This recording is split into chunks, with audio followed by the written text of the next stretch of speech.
Pregunta, chicos, ¿se me escucha claro? ¿Sí? Gracias. Es que he cambiado todo, bueno, toda la configuración. Buen día, chicos. Bien, esta semana nos toca ver lo que viene a ser coordinación química y sistema inmune. Ok, empezamos en sí definiendo lo que viene a ser la coordinación química. Recordad que nuestras células, todas ellas, cada una cumple cierta función de acuerdo al tipo de desarrollo, de acuerdo a la edad también que nosotros tenemos, de acuerdo a cómo se va desarrollando el organismo, y para poder mantenerse todos en sincronía, bien, entre estas células existe una comunicación permanente. Por ejemplo, cuando tú en algún momento, bien, sufriste la desaparición de tu celular, por así decirlo, rápidamente todas tus células se enteraron del proceso y entraron en un estado de alerta. Tus glándulas salivales dejaron de secretar saliva, todo tu sistema digestivo se paralizó, hambre no te daba. A nivel de lo que viene a ser el hígado, bien, las reservas que están sobre este hígado de lo que se conoce como el glucógeno, bien, tu páncreas empezó a romper moléculas de glucógeno gracias a la liberación del glucagón para que obtengas energía y básicamente todo tu sistema se puso en alerta con una señal muy básica. Pero esto se debe gracias a que la coordinación química necesita de unas pequeñas proteínas, unos pequeños lípidos que activan a todas estas células llamadas hormonas. Bien, en cuanto a las hormonas, chicos, recordar, son moléculas que van a regular procesos metabólicos, quiere decir todo el término de conversión de alimentos a materia, a energía. Profe, ¿por qué engordo? Puede ser hormonal. Profe, ¿por qué estoy flaco? Puede ser hormonal. Bien, profe, porque tengo hambre a cada rato, porque solamente necesito comer una vez al día. Bien, todo proceso metabólico también está regulado por hormonas y también procesos fisiológicos, las funciones que vas a ir desarrollando poco a poco. Por ejemplo, ahí claramente la madurez sexual, por ejemplo, lo que te acabo de dar, el ejemplo, si no sientes tu celular, la activación del sistema simpático mediante la adrenalina que permite comunicar a todos los órganos, ¿bien? Recordar que las hormonas actúan en pequeñas cantidades y también como hormonas, ¿bien? Vamos a tener una diferencia entre las que son de naturaleza vegetal y las que son de naturaleza animal, ¿bien? Las hormonas vegetales, como bien dice aquí, va a ser producidos en células, bien, no están muy diferenciadas entre sí, son células de por sí. En cambio, las hormonas animales, las únicas células que las producen son las llamadas glándulas. Bien, ninguna otra célula, aparte de las glándulas, puede producir hormonas en animales. En el caso de las vegetales, de por sí no hablamos de una hormona específica, sino de grupos de hormonas que van a cumplir cierta función. Bien, entonces, en los vegetales no hay especificidad en sí y tampoco hay especificidad sobre las células en las que actúan. Bien, digamos, en una rama completa, todas estas células son, digamos, iguales entre sí y por ahí se activan las giberelinas. Bien, puede actuar en el punto inicial, en el punto medio, en el punto final para que pueda formar una nueva ramificación, una hoja, una flor. Bien, entonces no son específicas en los vegetales. En los animales sí. Cuando se liberan las hormonas, por ejemplo, siguiendo el caso de la adrenalina no es que vaya directo a tus glándulas salivales, a tu sistema digestivo, o vaya de frente al páncreas para que empiece a liberar el glucagón, bien, sino que la adrenalina, por ejemplo, se libera en sangre, en todo el torrente sanguíneo, pero solamente va a poder activar a ciertas células, no a todas con las que tenga contacto, bien. Entonces, en el grupo de los animales son altamente específicas. Bien. Ahora sí, chicos, entrando a lo que viene a ser la coordinación química en vegetales. Las hormonas vegetales, señores, también lo van a encontrar con el nombre de fitohormonas. Bien, van a regular los procesos de crecimiento, los procesos de desarrollo y los procesos de adaptación de las plantas. Recordar, estas hormonas pueden ser producidas en cierto grupo de células y trasladarse hacia otra zona, bien, para poder actuar y recordar ese transporte de célula a otra siempre se va a dar por el floema, bien, siempre ocurre a nivel del floema. Entonces, dentro del grupo de las hormonas, chicos, vamos a tener ahí a dos bien diferenciados. Un grupo que va a estimular el crecimiento, el desarrollo, va a ayudar a que la planta permanezca joven, y otro grupo que al contrario, estimula que la planta envejezca, estimula que la planta deje de crecer, deje de desarrollarse e incluso estimula a que empiecen a morir algunos órganos. Bien, vamos a separarlos primero en dos grupos. Empezamos con el primero, el grupo que se encarga de estimular el crecimiento. Dentro de estas vamos a tener a tres grupos hormonales. Por si acaso, las auxinas, bien, la auxina no es una hormona, es un grupo de hormonas. Bien, dentro de ellas, la más representativa es el ácido indol acético. Bien, profe, está en inglés. Bien, ácido indol acético. Es la más representativa de ese grupo. ¿Sí? ¿Dónde vamos a encontrar a las auxinas? Principalmente en los meristemos vegetales, recordando la semana en la que vimos tejidos. ¿Bien? Se va a encontrar en la zona apical, en los meristemos apicales, ¿bien? A nivel de tallo, en las puntas, en las raíces. ¿Bien? Se va a encontrar en el meristemo lateral para que la planta pueda crecer de costado. Estimulan el crecimiento del tallo, bien, van a favorecer a que el tallo pueda crecer en longitud y también pueda ir engrosándose poco a poco, ya que participan en el llamado alargamiento celular, bien. Las auxinas, chicos, aquí tampoco lo señala, pero están relacionadas con los procesos de fototropismo, ¿bien? Y geotropismo. ¿A qué se refiere, profe? Gracias a la presencia de auxinas en lo que viene a ser sobre todo los ápices del tallo, es que la planta puede realizar fototropismo, que viene a ser cuando crece, cuando se desarrolla a favor del sol, bien, va a ir a favor de lo que viene a ser la luz solar o una fuente de luz que simula la del sol, y geotropismo, bien, cuando va en contra, voy a ponerlo como una X, bien, cuando va en contra de la luz solar. Por ejemplo, a nivel de estos ápices, bien, se detecta la presencia de luz en las mañanas. Pregunta, chicos, el sol, pregunta de geografía. ¿El sol por dónde sale? ¿Por el este o por el oeste? Algo rápido. Pregunta básica de geografía. ¿Por dónde sale el sol? ¿Por el este o por el oeste? Por el este, correcto. Entonces, en las mañanas tú vas a notar que tus plantitas están inclinadas hacia el este. ¿Por qué, profe? Gracias a la presencia de sol, bien, gracias a la presencia de luz solar, mejor, las auxinas van a empezar a estimular a que ciertas células del tallo empiecen a alargarse. Por ejemplo, aquí. Supongamos, ¿bien? Sí, los girasoles, las plantas en general van a detectar la luz solar. Supongamos que estas son las células, bien, que van a formar el tallo. Vamos a hacerlo más rapidito. Estas son las células de un tallo normal, un tallo que está erguido. Entonces, en las mañanas, bien, la planta reconoce que el sol está saliendo por el este, por este lado. ¿Qué hacen las auxinas? Estimulan a que células, por ejemplo, de este lado se estiren. Y si un lado se estira y el otro permanece, la planta se inclina hacia ese lado. A medida que va pasando el tiempo, la planta va a seguir al sol gracias a la estimulación por las auxinas, bien, que van a empezar a actuar sobre cierto grupo de células para que puedan mantener, digamos, ese giro.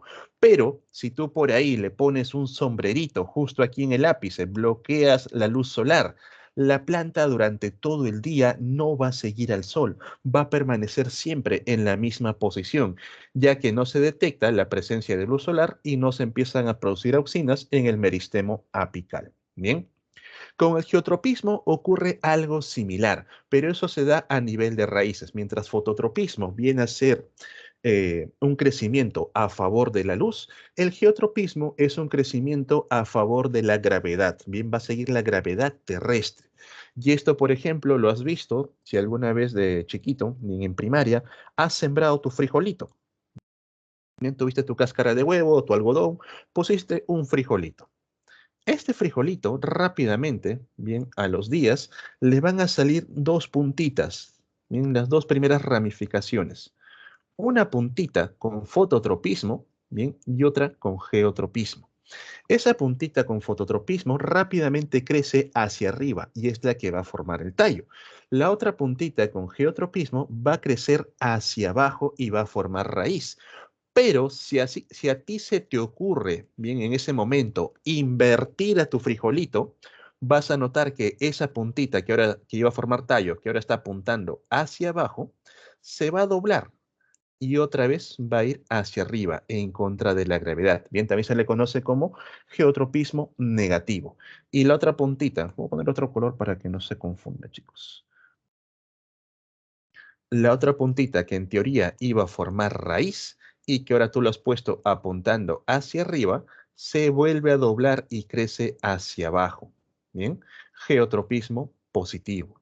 Entonces, a nivel de las semillas, también gracias a las auxinas, van a poder reconocer hacia dónde formar tallo, hacia dónde formar raíz. Bien, gracias al geotropismo. Estimulan la formación de raíces adventicias y laterales, correcto. También las auxinas bien, van a permitir la ramificación, no solamente a nivel del tallo, también sino a nivel de las raíces, bien, raíces adventicias y raíces laterales. Entonces, el grupo de las auxinas va a estar participando en cualquier proceso de crecimiento.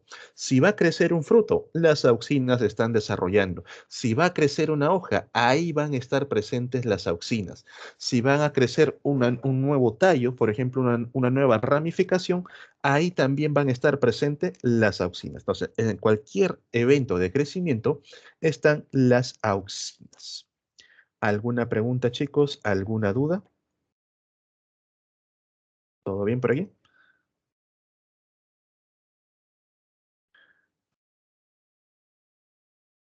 Ok. Pasamos a las giberelinas. Señores, a ver, un poco de cultura general para que se entienda claro esto. ¿Cuál es la diferencia? Mejor dicho, ¿cuál es el rol que tiene el arquitecto o ingeniero y el albañil? ¿Se entiende la diferencia? O sea, ¿qué es lo que hace el arquitecto o el ingeniero y a comparación del albañil? El arquitecto o ingeniero diseña los planos, indica los puntos, en tal zona vamos a hacer una pared, vamos a construir un muro, vamos a hacer esto, y el albañil, bien, el maestro de obra, es el que se encarga de ese proceso. Bien, las gibberelinas vienen a ser como el arquitecto o ingeniero. Van a señalar los puntos donde vamos a construir bien ciertas estructuras, pero hasta ahí termina su trabajo. Luego de eso, las auxinas son las que continúan. Entonces, profe, cuando se va a formar un fruto, las gibberelinas son las que señalan, correcto. Las gibberelinas van a señalar el punto. Recordar que antes de un fruto tiene que haber una flor, bien. En este punto se desarrolla una flor. Una vez que está señalado, una vez que es estimulado, las auxinas continúan el proceso. Bien, entiéndase de esa manera la acción de las gibberelinas. Ahora sí, así como las auxinas se relacionan con el ácido indolacético, bien, las auxinas vienen a ser un grupo, las gibberelinas también son otro grupo de hormonas, pero están relacionadas al ácido gibberélico. El ácido gibberélico, irónicamente, no lo encontramos, no fue descubierto en una planta, sino que fue descubierto en un hongo. Bien, el hongo se llamaba la Gibberella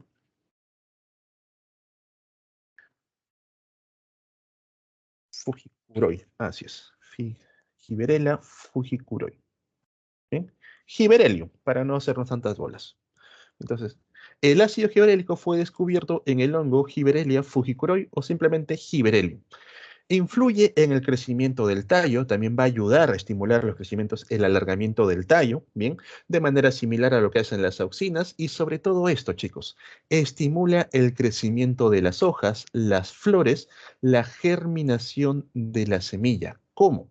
En cuanto a las hojas y las flores, es como les expliqué. Las gibberelinas van a señalar las zonas donde van a formarse estas nuevas estructuras, pero en la que continúa con el proceso vienen a ser las auxinas. Bien, entonces no tener mucho cuidado con ese tipo de preguntas cuando, por ejemplo, te ponen, he visto, en el proceso del desarrollo del fruto, ¿qué hormonas participan y en qué orden? Bien, vas a empezar sí o sí con las gibberelinas.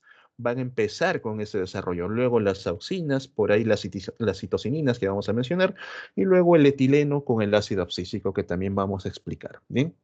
Entonces, estimulan el crecimiento de hojas y flores. Y también la germinación de la semilla, pero mucho cuidado. Para que una semilla se germine, lo que hacen las gibberelinas es empezar a sintetizar, a formar, ¿bien? Van a formar enzimas hidrolíticas. Profe, ¿qué es eso? Lo vuelvo a ver. Enzimas hidrolíticas. Son enzimas que actúan gracias a la presencia de agua.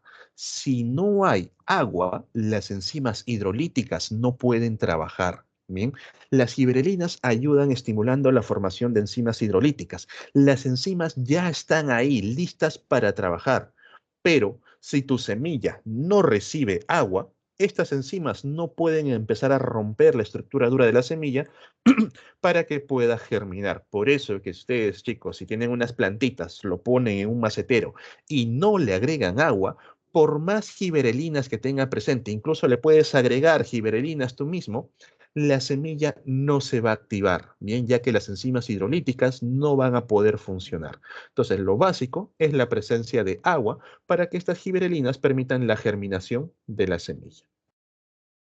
Por último, tenemos el grupo de las citosininas. Bien, no confundir con las citocinas, que vienen a ser parte de las bases nitrogenadas. Bien, citosininas, derivadas de la adenina, ¿correcto? Bien, estimulan la mitosis y al estimular los procesos mitóticos hacen que las células se dividan más rápidamente, ya que aumentan la síntesis de ADN, recuerden la fase S, ¿bien? La síntesis del ARN, bien, la llamada transcripción, y las proteínas, la traducción, básicamente hacen que las células se desarrollen más rápidamente. Favorece la formación de las yemas laterales, las cuales permiten ramificarse, la transpiración y crecimiento de tubérculos, transpiración a nivel de los estomas, crecimiento de los tubérculos como tejidos de reserva, favorece el alargamiento de los frutos y semillas. Bien, vamos a tener semillas alargadas.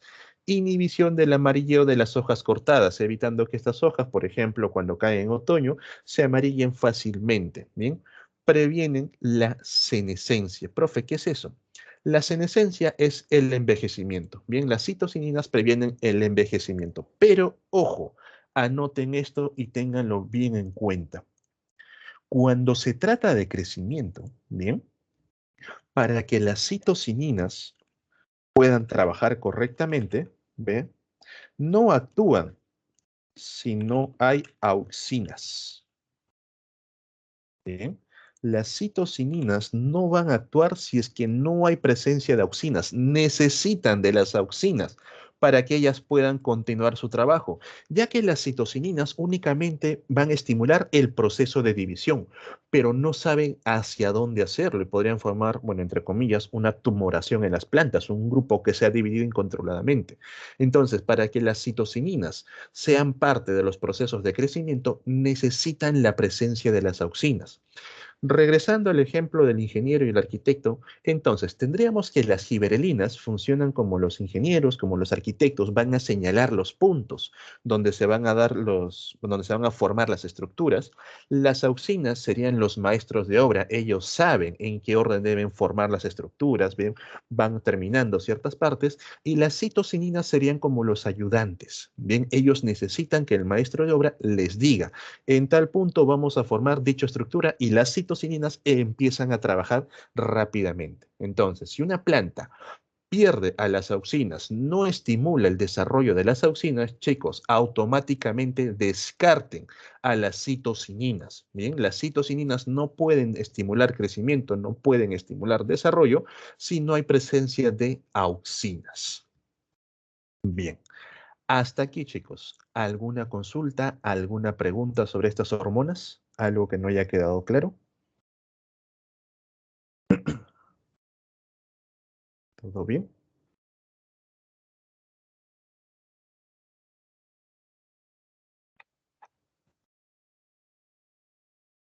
Adelante.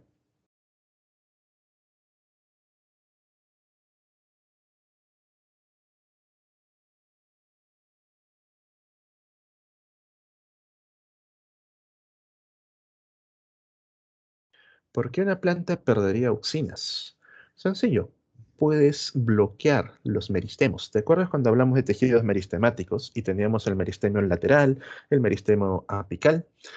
Bueno, primario o apical, secundario o lateral, eso, por ejemplo, lo dominan los jardineros. A veces queremos que una planta gane altura. Entonces les empiezan a cortar los laterales para que todo el proceso de crecimiento se dé a nivel de los ápices. Segundo, cuando ya la planta ganó cierta altura y quiero que ramifique, le empiezo a cortar el meristemo apical. Entonces por ahí van perdiendo ya auxinas, por eso que no se desarrolla por más citosininas que va.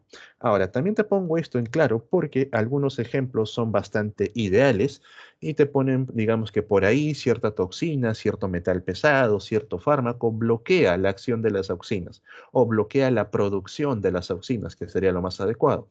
Entonces ahí tú ya debes entender, si no hay auxinas presentes, las citocininas no pueden estimular crecimiento por sí solo. La planta ya no crecería en cuanto a una estimulación normal. ¿Las giberelinas, profe, siguen actuando? Sí, van a seguir estimulando en tal punto, necesitamos formar algo, pero hasta ahí quedaría, ya que sin auxinas no continúa el desarrollo y sin citocininas, bien, ya de por sí no apoyarían a las auxinas que están ausentes. No es que lo estimulen. En sí, los estimuladores son las giberelinas, ¿bien? Pero cuando habla acá acerca de estimula el crecimiento del tallo, se refiere a lo que te expliqué aquí, con el tema del fototropismo, por ejemplo. Cuando el tallo necesita inclinarse, entonces las auxinas actúan sobre un lado que crece y por eso se inclina. Pero de por sí la formación inicial, todo esto tiene que ver con las giberelinas al inicio. Y luego ya después completan las auxinas, ¿bien? Las auxinas trabajando por sí solas también pueden formar, pero únicamente lo que viene a ser, digamos, se formó el tallo y ellas continúan, como que ya no saben qué más hacer, así que solamente tallo. Pero si por ahí este tallo necesita formar una ramita, necesita formar una hoja, necesita formar una flor, necesitan a las giberelinas. Las giberelinas tienen que señalar en este punto, porque las auxinas simplemente van a continuar con el mismo proceso de división del mismo tipo. No, no, no, no. Las giberelinas no tienen que ver con continuar el desarrollo. Las giberelinas van a indicar en tal punto quiero una flor y listo. Empezaron a estimular en los inicios de la flor, bien el ápice de la flor, y luego las auxinas continúan el proceso. Si están las citocininas, lo hacen más rápido. Bien, las giberelinas son las que van a señalar, por eso te digo, funcionan como un ingeniero. Tienen el plano y te dicen, aquí quiero esta estructura. Nada más. ¿Quién continúa el proceso? Las auxinas. Y si hay citocininas, lo hacen más rápido. Bien, ok.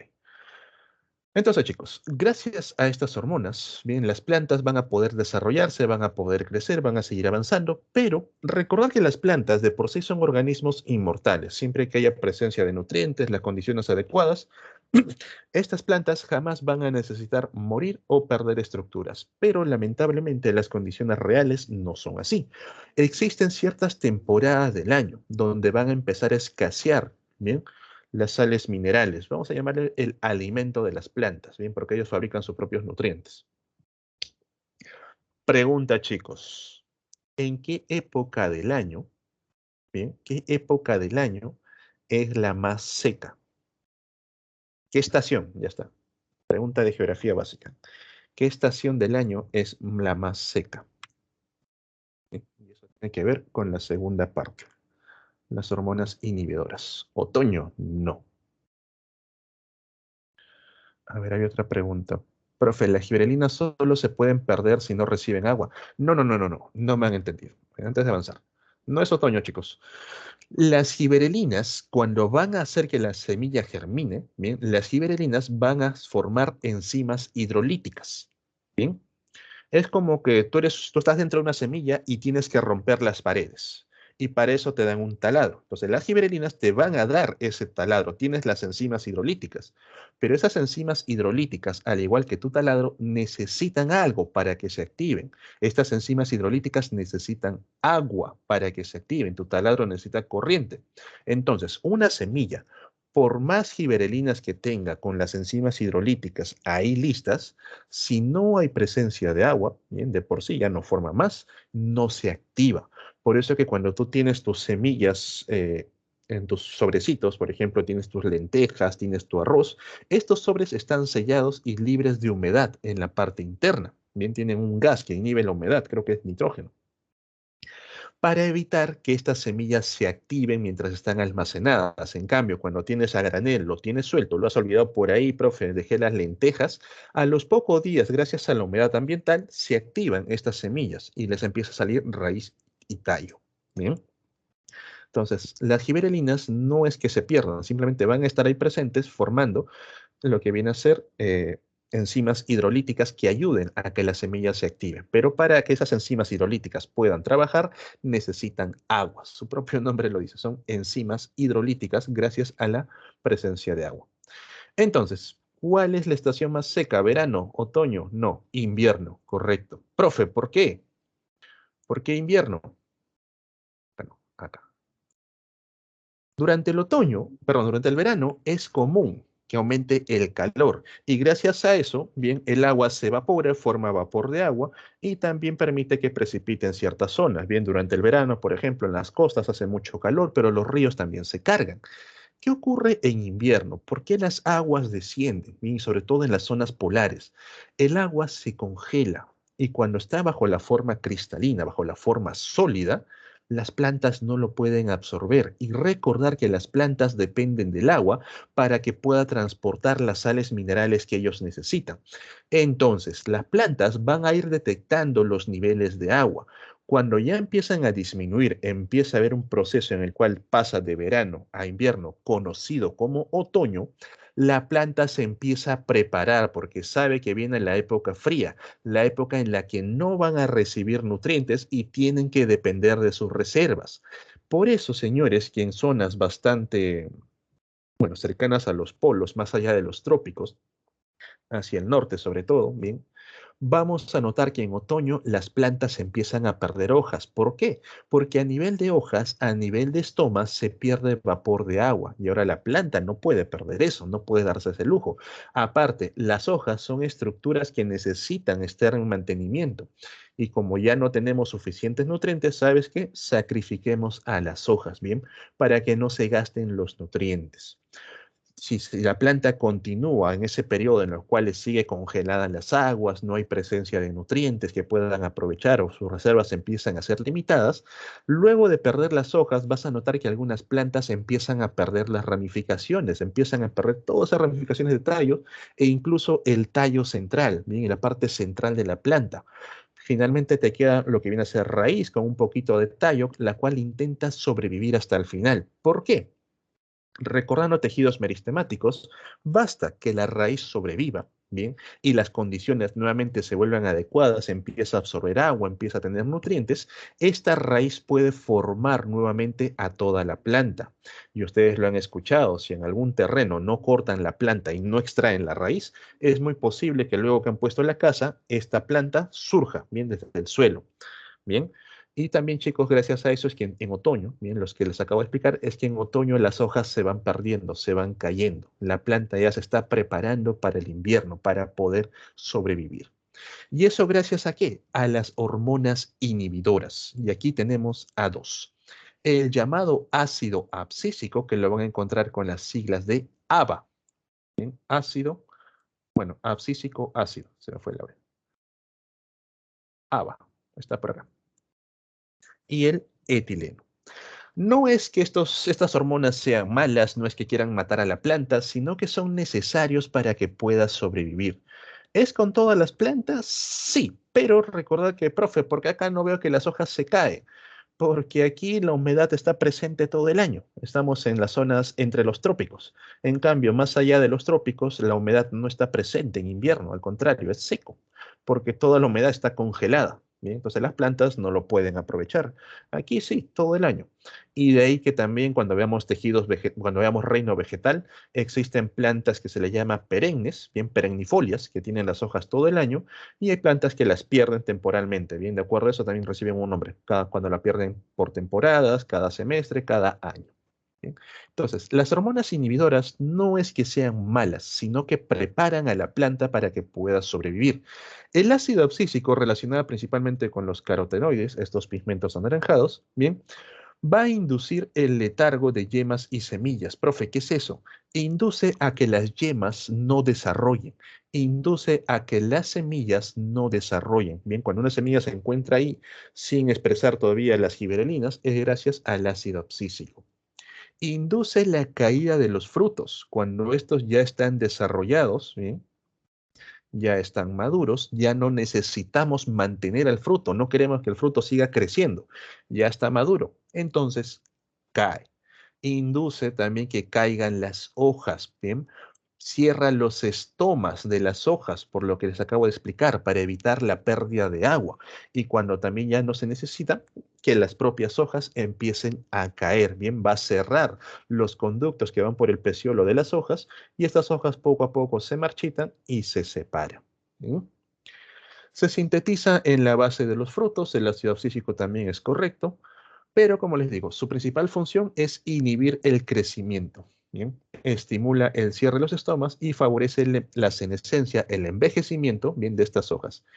Y el reposo, bueno, estacional en yemas y plantas leñosas. Bien, esta diapositiva de aquí reúne a todas. Pero antes de entrar aquí, seguimos con el etileno.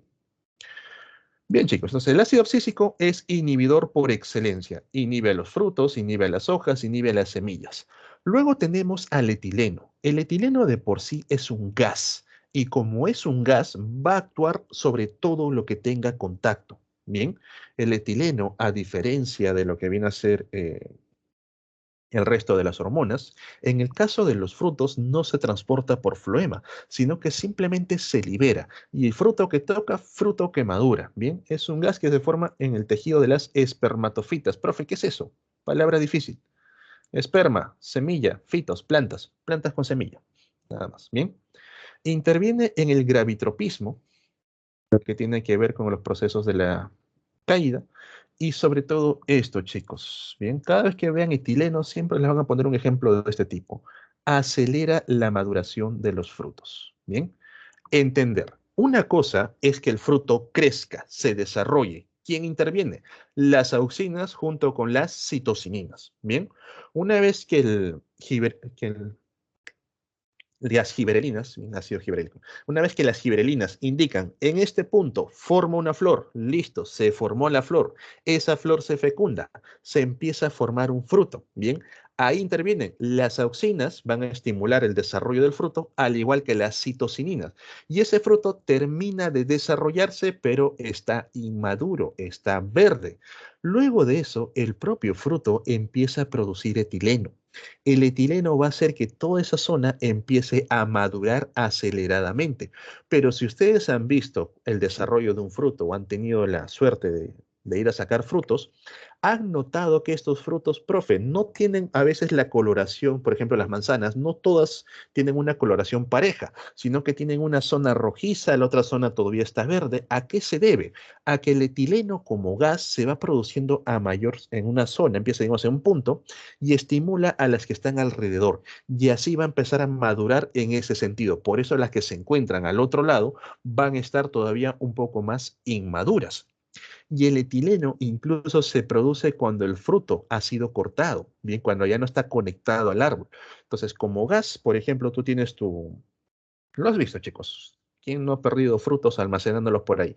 Tienes tu grupo de manzanas y en eso una de estas manzanas se empieza a malograr, profe, ya se pudrió a un lado. Bien, si tú cortas esa manzana, te das cuenta que el resto todavía permanece intacto, todavía, digamos, se puede aprovechar. Pero también notas que las manzanas que justo han tenido contacto con ese lado también se han empezado a malograr, porque el etileno como gas, como les dije al inicio, fruto que tocan, fruto que maduran, fruto en el cual van a empezar a acelerar. Y si yo pongo todo eso dentro de una bolsa cerrada, créeme que todos van a empezar a madurar rápidamente. Profe, ¿por qué los ponen a veces con bolsas de papel o los cierran con papel? Que cumple la misma función para que pueda el gas permanecer ahí. Bien. ¿Cómo puedo inhibir, profe, la maduración de los frutos? Y esto es algo que hacen, por ejemplo, los que van a vender, los exportadores. ¿Bien? Se inhibe, vamos a ponerlo así. Se inhibe con dióxido de carbono. Cuando van a exportar frutos, por ejemplo, a Europa, que no es muy bueno produciendo gran cantidad de frutos, en estos containers envían los frutos todavía en estado inmaduro. ¿Bien? Y como está en estado inmaduro, el etileno todavía se puede producir, pero para eso van a llenar estos containers, bien, estos empaques con CO2. El CO2, aparte de ser frío, mantiene e inhibe al etileno, bien, va a inhibir que el fruto produzca etileno y por lo tanto llega en estado inmaduro a su destino. Una vez que está en su destino, lo sacan de estos containers y para favorecer que madures, nuevamente lo colocan en papel o lo colocan en bolsas. Sí, el etileno, como les digo, las plantas no son tan específicas de cada fruto, basta que se produzca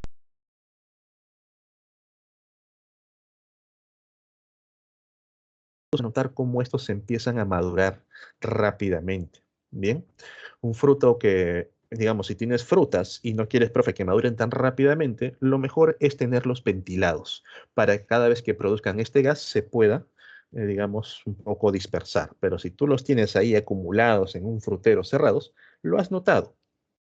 Bien, ¿dónde se forma? Desde la superficie hacia adentro, en la superficie de las frutos. Bien. Lo has visto, chicos. Lo han visto. Por ejemplo, cuando tienen una manzana, ¿bien? Busquen una manzana en sí y vean la zona rojiza y háganle un corte ahí. Vas a notar que justo la zona rojiza, ya todo ese lado como que ya tiene el sabor dulce, ya se encuentra maduro, mientras que el resto todavía permanece verde. Y vas a notar que la propagación viene a ser desde la cáscara, desde la parte más externa, hacia adentro. Bien, por eso es que a veces les ha tocado paltas, bien han abierto su palta, la parte de encima está cremoso, pero a medida que van llegando al centro se pone duro. Profe, todavía está verde. Correcto, todavía no ha madurado completamente. Bien, entonces va desde afuera hacia adentro, en el caso de los frutos. El etileno también, chicos, permite que las hojas se vuelvan amarillas. Bien, va a formar las manchas a nivel de las hojas. Y eso es eso también tenerlo en cuenta. Entonces, resumiendo lo que vienen a hacer aquí, la producción de las fitohormonas. Auxinas, responsable del crecimiento, bien, induce la formación de las raíces adventicias o secundarias. Correcto. Giberelinas, bien, aquí también me colocan, estimula el alargamiento del tallo, pero recuerda que son con las auxinas. Estimulan la germinación. Correcto, esto sí. Bien. Citoquininas, bueno, tenéis otro nombre, decirle las citocininas. Estimulan las divisiones celulares en meristemos, inducen la formación de nuevos brotes e inhiben el letargo de las semillas. Correcto, bien.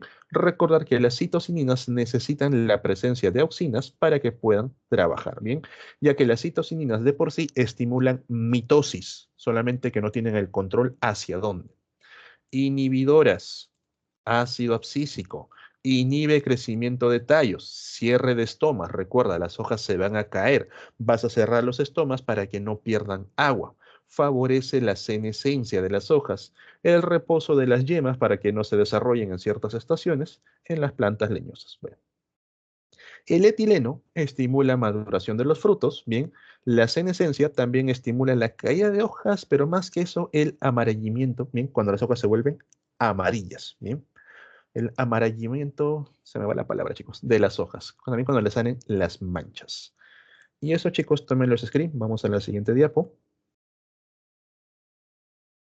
Aquí podemos ver los procesos de abscisión. De ahí viene el término de abscísico. Bien, cuando el ácido abscísico va a trabajar. Para que una hoja se mantenga normalmente, bien, recuerden aquí se producen las auxinas, estas auxinas van a evitar que esta zona termine muriendo, termine falleciendo. Entonces previene bien la producción de las enzimas digestivas en la zona de abscisión. Bien, no va a dejar que las enzimas que se encargan de degradar este punto se produzcan. Pero cuando ya necesitamos que la hoja de por sí ya se tenga que caer, no podemos mantener esa hoja, no podemos perder agua en esa hoja, los niveles de auxinas bajan, bien, el etileno junto con el ácido abscísico van a bloquear justo aquí lo que son los canales de conductos, bien, xilema y floema, haciendo que la hoja poco a poco pierda nutrientes, ya no pueda desarrollarse, y en este punto se va a producir una incisión. Por eso es que has visto que cuando las hojas se caen, ese bordecito no parece arrancado, sino que ya parece que simplemente se hubiese desconectado de la hoja, bien. Cae la hoja, queda aquí unas células, se nota siempre las heridas de separación y las hojas empiezan a amarillentar. Bien, gracias al etileno, sobre todo, y bueno, esta caída gracias al ácido abscísico. En resumen, chicos, entonces, en los procesos de desarrollo de las plantas, germinación, gracias a quién? A las giberelinas, bien, con las enzimas hidrolíticas y la presencia de agua, señores, no se olviden del agua.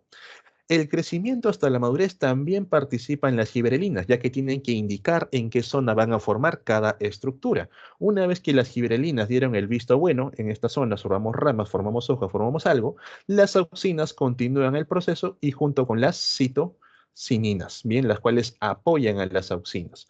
Los procesos de floración también tienen que ver con las gibberelinas, ya que ellas van a indicar en qué punto vamos a formar las flores, y una vez que las gibberelinas dijeron en este punto formamos flores, las auxinas y las citosininas continúan con el desarrollo. Profe, ¿qué tiene que ver el etileno aquí? El etileno, como les menciono, estimula la maduración y las flores también tienen que madurar. Ustedes han visto que las flores cuando se van desarrollando luego tienen que abrirse, ¿bien? Tienen que ganar todo ese color y el etileno favorece en eso. Entonces acá tenemos una participación inicial del etileno. El desarrollo de los frutos, por supuesto, las gibberelinas nuevamente indican qué es lo que debemos hacer, y las auxinas y citosininas, sobre todo, van a estimular a que el fruto continúe con su desarrollo, pero van a estimular el desarrollo de un fruto inmaduro, bien, un fruto que todavía, bueno, en términos coloquiales, un fruto que está verde. Y luego recién el etileno es el que ayuda a que el fruto madure, bien, que ya se pueda volver rojizo, ya esté bien maduro y pueda ser consumido, pueda ser atractivo a otros organismos. En los procesos de abscisión, cuando la planta necesita sobrevivir a temporadas secas, ácido abscísico y etileno, ayudando con lo que viene a ser el cierre de los estomas, el cierre de donde se encuentran las hojas, la caída de estas, el amarillamiento, bien, de las hojas. Y para mantener a las semillas en dormancia, bien, para que todavía no hagan gasto de sus recursos internos, ácido abscísico, bien, manteniendo el letargo de las semillas. Cuando las semillas ya encuentran las condiciones adecuadas, condiciones de humedad, condiciones de pH, bien, el ácido abscísico disminuye y las gibberelinas empiezan a trabajar, bien. Pero recordar, repito y nuevamente señalo, las gibberelinas con la producción de enzimas hidrolíticas necesitas agua, bien, necesitan agua. Ok, chicos, hasta aquí. ¿Alguna pregunta, alguna duda sobre fitohormonas? ¿Algo que no haya quedado claro? ¿Todo bien para pasar a hormonas animales?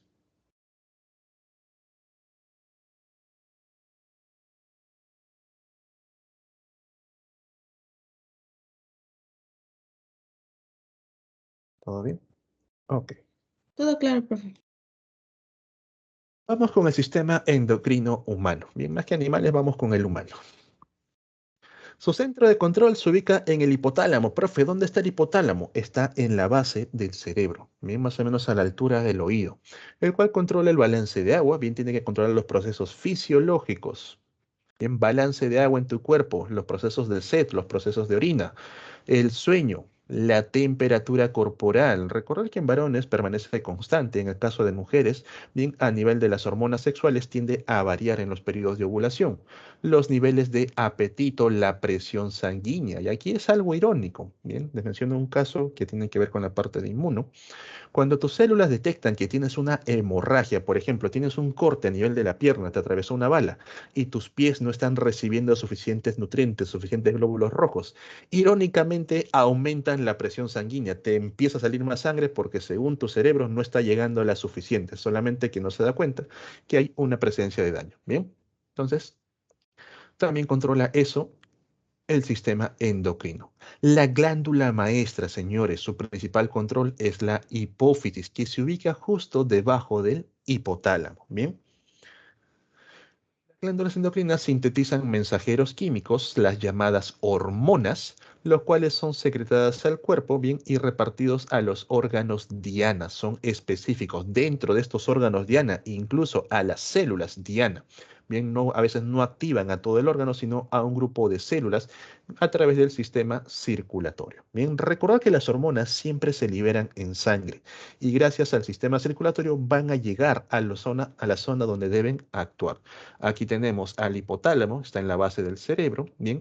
Debajo del hipotálamo va a estar la hipófisis, bien, también llamada pituitaria o glándula maestra. Por aquí está el cuerpo pineal, tiroides y paratiroides a nivel del cuello, bien más abajito tenemos el timo sobre el corazón, tenemos aquí las glándulas a nivel de los riñones, el páncreas, bueno, el páncreas debe estar un poco más arriba, y las glándulas que tienen que ver con los procesos sexuales, bien, a nivel de los ovarios y los testículos. Entonces son ejemplos de algunas glándulas que vamos a ver. Pero antes de eso, chicos, tenemos que entender el mecanismo de acción de estas glándulas, perdón, de estas hormonas. Las hormonas van a existir de dos tipos. Hormonas de tipo proteicas, bien que son proteínas básicamente, y hormonas de tipo esteroideas, que son esteroides, son lípidos, bien. Hormonas proteicas, hormonas lipídicas. Las hormonas esteroideas, para que no se confundan, no se equivoquen nunca, bien, vienen a ser las hormonas sexuales, las hormonas que están como desarrollo de la parte sexual. Bien, el resto son proteínas. Todo lo demás son proteínas. Insulina, profe, proteína. Adrenalina, proteína. Bien, ahora, nosotros a nivel de las células, recordar, tenemos una bicapa lipídica. Y si nosotros mandamos una hormona lipídica, lípido con lípido, profe, se unen, la atraviesa, no tiene ningún problema. Pero si mandamos una proteína, las proteínas no pueden atravesar la bicapa lipídica. Necesitan a otra proteína que la reconozca. Bien, entonces vamos por ahí bien. Hormonas proteicas no pueden atravesar la bicapa lipídica, son proteínas, son muy grandes, ¿bien?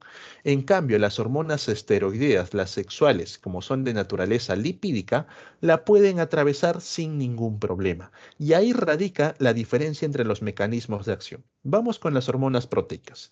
Las hormonas proteicas, bien, una proteína que está de acá, necesita un receptor. Sí o sí requiere un receptor que se encuentre ¿dónde? No puede estar adentro porque esta hormona jamás va a ingresar. Un receptor a nivel de membrana, bien, un receptor a nivel de membrana.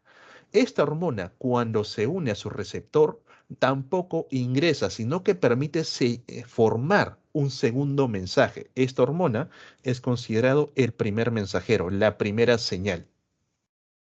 Cuando se une al receptor, forma al segundo mensajero, la segunda señal, también conocido como el AMP cíclico. Bien, va a formar al AMP cíclico. Entonces, chicos, no, más o menos tratar de hacer una correlación. Es una proteína, profe, correcto, no puede atravesar la membrana, necesita un receptor en superficie. Bien, llega el primer mensaje, se une al receptor. Este receptor va a permitir formar al segundo mensajero, el AMP cíclico. Este segundo mensajero que ya está dentro de la célula ya puede trabajar, puede estimular a la célula. ¿Dónde? Puede hacer puede generar estimulación a nivel del núcleo, bien, a nivel del ADN, para que el ADN genere un mensajero, un ARN de tipo mensajero, bien, básicamente la transcripción, porque necesitas formar una proteína, por ejemplo. Entonces sale el ARN mensajero, es traducido y formas una proteína. O directamente el AMP cíclico puede estimular, bien, a que se forme esta proteína, tal vez con los compuestos que están en el citoplasma. Entonces, el AMP cíclico tiene dos sitios de acción. Puede ser a nivel del núcleo, estimulando ciertos genes, o a nivel del citoplasma, bien, estimulando a ciertas organelas. ¿Ok? Vamos por las esteroideas. Las hormonas esteroideas, como vienen a ser hormonas lipídicas, bien pueden atravesar la membrana tranquilamente. Por lo tanto, estas hormonas no necesitan y no tienen receptor en membrana. Tienen un receptor interno. Bien, primera diferencia, señores. Presentan un receptor interno. Una vez que la hormona se une con su receptor en conjunto, bien, aquí se forma el complejo hormona-receptor. Aquí, bueno, aquí también falta señalar, aquí se forma el complejo hormona-receptor. Una vez que se formó en el citoplasma, la única opción que tiene esta hormona esteroidea es estimular a los genes que se encuentran a nivel del núcleo. Bien, solamente puede hacer eso, estimular a los genes que están a nivel del núcleo para que sintetice un ARN mensajero y a partir de ese ARN mensajero se traduzca en una proteína. Bien. Entonces, chicos, ya tenemos de acuerdo a la base. Es una proteína, no atraviesa la membrana, necesita receptor en membrana. Entonces, esa proteína llega, se une a su receptor, forma el complejo hormona-receptor y eso permite formar un segundo mensajero de manera interna, el AMP cíclico. Bien, el AMP cíclico como tal puede estimular dos vías, directamente al núcleo o directamente al citoplasma. Bien. En cambio, la hormona esteroidea es un lípido y como lípido atraviesa la membrana sin problemas. Por lo tanto, su receptor debe estar dentro, bien, debe estar en el citoplasma. Reconoce su receptor, forma el complejo hormona-receptor y la única vía que tiene es estimular al ADN, va a estimular a los genes del ADN para que forme un ARN mensajero y nuevamente forme a una proteína. Bien, entonces chicos, esos son los dos mecanismos de acción de acuerdo al tipo de hormona. ¿Alguna pregunta? ¿Alguna duda? ¿Quedan claros los porqués? Me interesa más que entiendan el método a que se hagan simplemente memoria. Bien, entonces chicos, veamos algunas glándulas y las hormonas que están produciendo. Bien. Empezamos con la glándula, o también conocido como el cuerpo pineal o epífisis, bien que es una glándula que ustedes tienden a dañar, sobre todo a su edad. Y bueno, ahora con la nueva generación táctil, porque ustedes son generación Z, bien, lo van a dañar mucho más. ¿Por qué? La glándula o cuerpo pineal es un pequeño cuerpo, una pequeña bolsita que también está en la base del cerebro. Bien, vamos a poner todo una vez aquí. Aquí está el cuerpo pineal, y que para que su actividad se lleve a cabo depende de la luz, es modulada por los factores de luz. Bien, la glándula pineal responde cuando hay luz y responde cuando hay oscuridad. Esta glándula produce una hormona, las voy a colocar de color verde, señores, a las hormonas, llamada melatonina. Bien, ¿y qué hace la melatonina? Cuando la glándula detecta oscuridad, bien, empieza a producir gran cantidad de melatonina y la melatonina induce sueño, bien, ayuda a los ciclos reproductores, por ejemplo, cuando los organismos van a hibernar, bien, ayuda a los ciclos reproductores. También estimula los ritmos circadianos, lo que tiene que ver con la vigilia y el sueño, bien. Cuando estás despierto, cuando estás con sueño, porque la melatonina es la que te induce sueño. Entonces, hay poca luz, se libera gran cantidad de melatonina, te empiezas a dormir poco a poco. En las mañanas empieza a haber luz, bien, la melatonina se reduce y tu cuerpo se despierta. Bien, no es porque simplemente se hizo de día, sino por la presencia de luz sobre la glándula pineal. Profe, pero cuando duermo estoy con los ojos cerrados. Sí, pero estas membranas todavía permiten el paso de luz. Bien, muy diferente a que tu cerebro no lo traduzca. Permite la adaptación a las estaciones, bien, gracias a los ritmos circadianos. Esto, señores, previene enfermedades cardíacas y degenerativas. Ustedes, cuando se han ido a un quino, se han ido a un tono de amanecida, bien, o por ejemplo, ya algo más realista, entre comillas, supongamos que hacen esto. Cuando están cerca del examen de admisión y se tiran su semana de amanecidas, bien, toda una semana en la cual no duermen, ¿han visto cómo está su cara?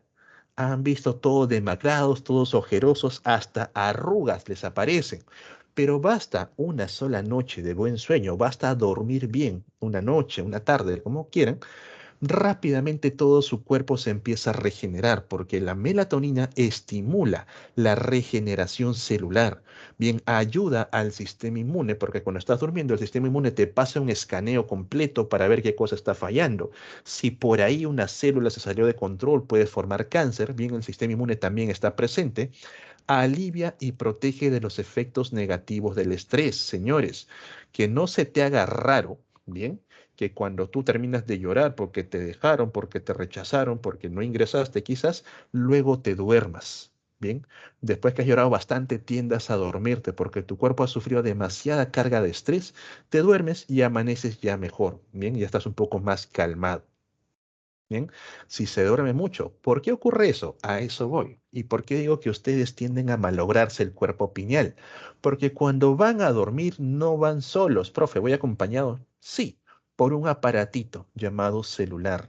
¿Y qué hace tu celular cuando estás dormido? Emite luz a tus ojos y por eso, chicos, es que no duermen bien. Cuando están con el celular pendiente, básicamente duermen por cansancio, a que por sueño inducido, ya que esa luz que emite hace que la melatonina no se produzca adecuadamente y tú te mantengas despierto.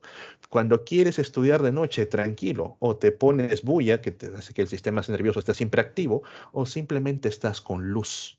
Bien, con la luz no te duermes. Con una buena ventana abierta o una buena luz te vas a permanecer despierto porque tu cuerpo pineal detecta luz y no produce melatonina. Ahora, algo que les quiero adelantar, chicos, y también les va a servir para toda su vida.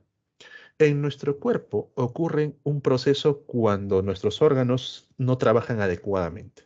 Bien.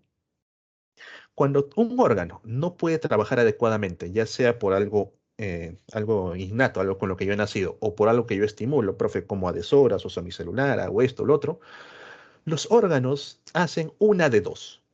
O dejan de trabajar, porque ya les valió todo, simplemente se dan igual, ¿sabes qué? Me rindo.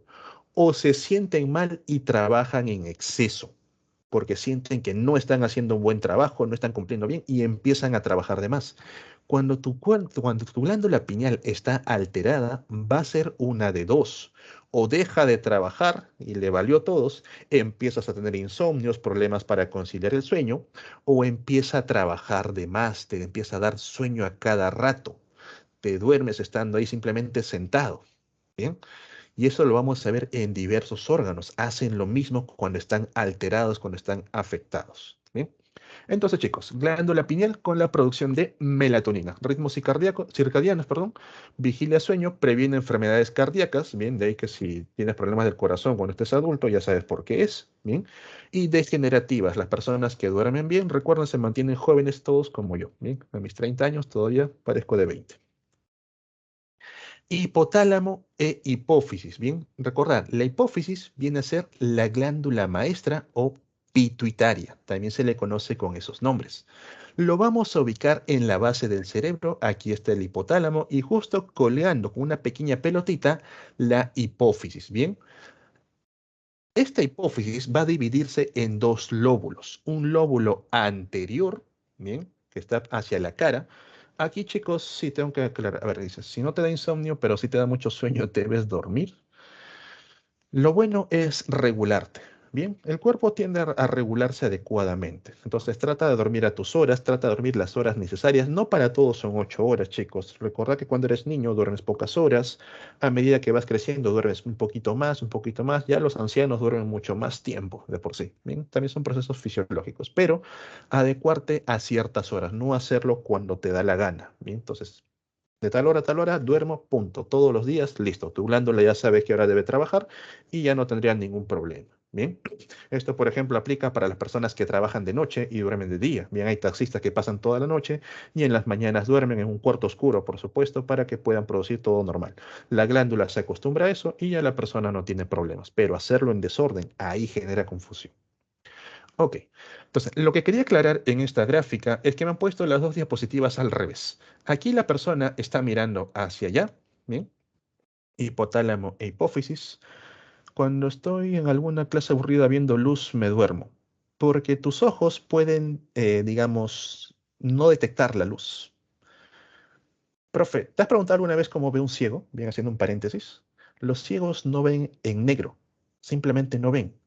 ¿Cómo puedo hacer eso? Sencillo, tápate un ojo, ¿bien? Y dime qué cosa ve ese ojo. No ve negro. Esa cosa es no ver, así de simple. ¿Bien? No es ningún color, no es negro, simplemente no ver.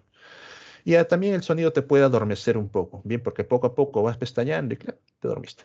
Ok, ahora sí chicos, regresando aquí a la clase, cualquier consulta, cualquier duda lo podemos tratar en el receso en unos minutos.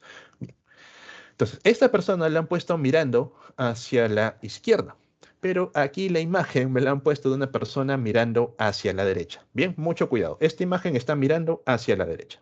Entonces, hacia la derecha, hacia el frente, mejor dicho, bien, tenemos al lóbulo anterior de la hipófisis, también conocido como la adenohipófisis. Por ahí está, no, no está. Bien, lo voy a colocar por aquí. La adenohipófisis. Bien. Y hacia la parte de atrás, hacia la parte posterior, tenemos al lóbulo posterior de la hipófisis, también conocido como la neurohipófisis. Entonces, la adenohipófisis y la neurohipófisis. Los nombres no son en vano. Adeno se refiere a glandular, bien, mientras neuro se refiere a neural. ¿Por qué? El lóbulo anterior, la parte de la adenohipófisis, tiene la capacidad de producir hormonas. Bien, señores, la adenohipófisis produce hormonas. La neurohipófisis no. La neurohipófisis almacena hormonas. Bien. ¿Y quién produce las hormonas que almacena la neurohipófisis? El hipotálamo.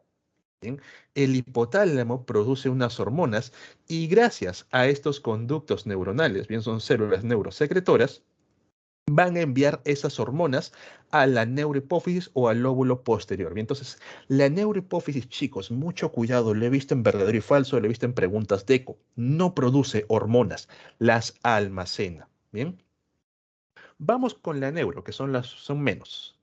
La neurohipófisis, ¿qué hormonas almacena? Tenemos a la antidiurética o también conocida como la vasopresina.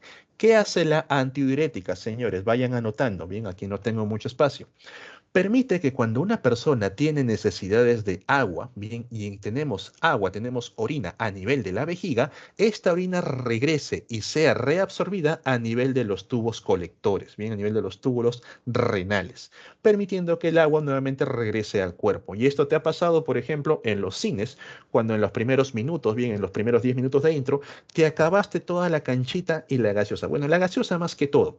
Al poco rato te da ganas de ir al baño, pero sigues comiendo canchita, tu cuerpo se sigue cargando de sal y empiezas a perder agua. Frente a esa necesidad de agua y frente a que tienes orina bien en la vejiga, la antidiurética se suelta y rápidamente regresa a los riñones, por eso que se te van las ganas temporalmente, también se te va la sed y luego nuevamente regresa y sale una orina más concentrada, que no se te haga raro que el baño de los cines huela bastante fuerte. Bien, gracias a la antidiurética. Luego tenemos a la oxitocina. La oxitocina también se le conoce como la hormona del parto. Bien, la oxitocina, al igual que la prolactina, chicos, esto sí hay que diferenciarlo, ambas actúan a nivel de las glándulas mamarias. Bien, la prolactina, bien voy adelantando, su propio nombre lo dice, estimula la producción de leche. Bien, la prolactina estimula que las glándulas mamarias produzcan leche, pero la oxitocina estimula a que las glándulas mamarias liberen la leche. Bien, cuando ya está el feto nacido, ya se libera la oxitocina y ayuda a que la leche se libere. De ahí que, de ahí que en el caso de las mamás, ustedes pueden preguntarle a sus madres, que están ahí caminando ciertos días y se les sale la leche. Bien, se les empieza a salir. ¿Por qué? Por la oxitocina que está actuando. La oxitocina también actúa a nivel del útero, bien a nivel del músculo liso, y ayuda en los procesos que se comprime estos músculos para que el bebé pueda salir bien las contracciones del útero. ¿Ok? Entonces, chicos, a nivel de neurohipófisis, tenemos a la antidiurética o vasopresina y a la oxitocina. Bien, la oxitocina que interviene en los labores de parto a nivel de útero y también en la liberación de leche a nivel de las glándulas mamarias. Bien, entonces, vamos con la adenohipófisis. Bien, la adenohipófisis es la que produce mayor cantidad de hormonas. Bien, y son hormonas que también ayudan a estimular a otras glándulas. Entonces, es una glándula que también ayuda a estimular a otras glándulas. De ahí el término que a todo esto como glándula maestra o pituitaria. ¿Bien? Tenemos las hormonas folículo estimulantes y luteinizantes. Pregunta, ¿las folículo estimulantes en quién están? ¿En varones o en mujeres? Las folículo estimulantes, ¿están en varones o mujeres?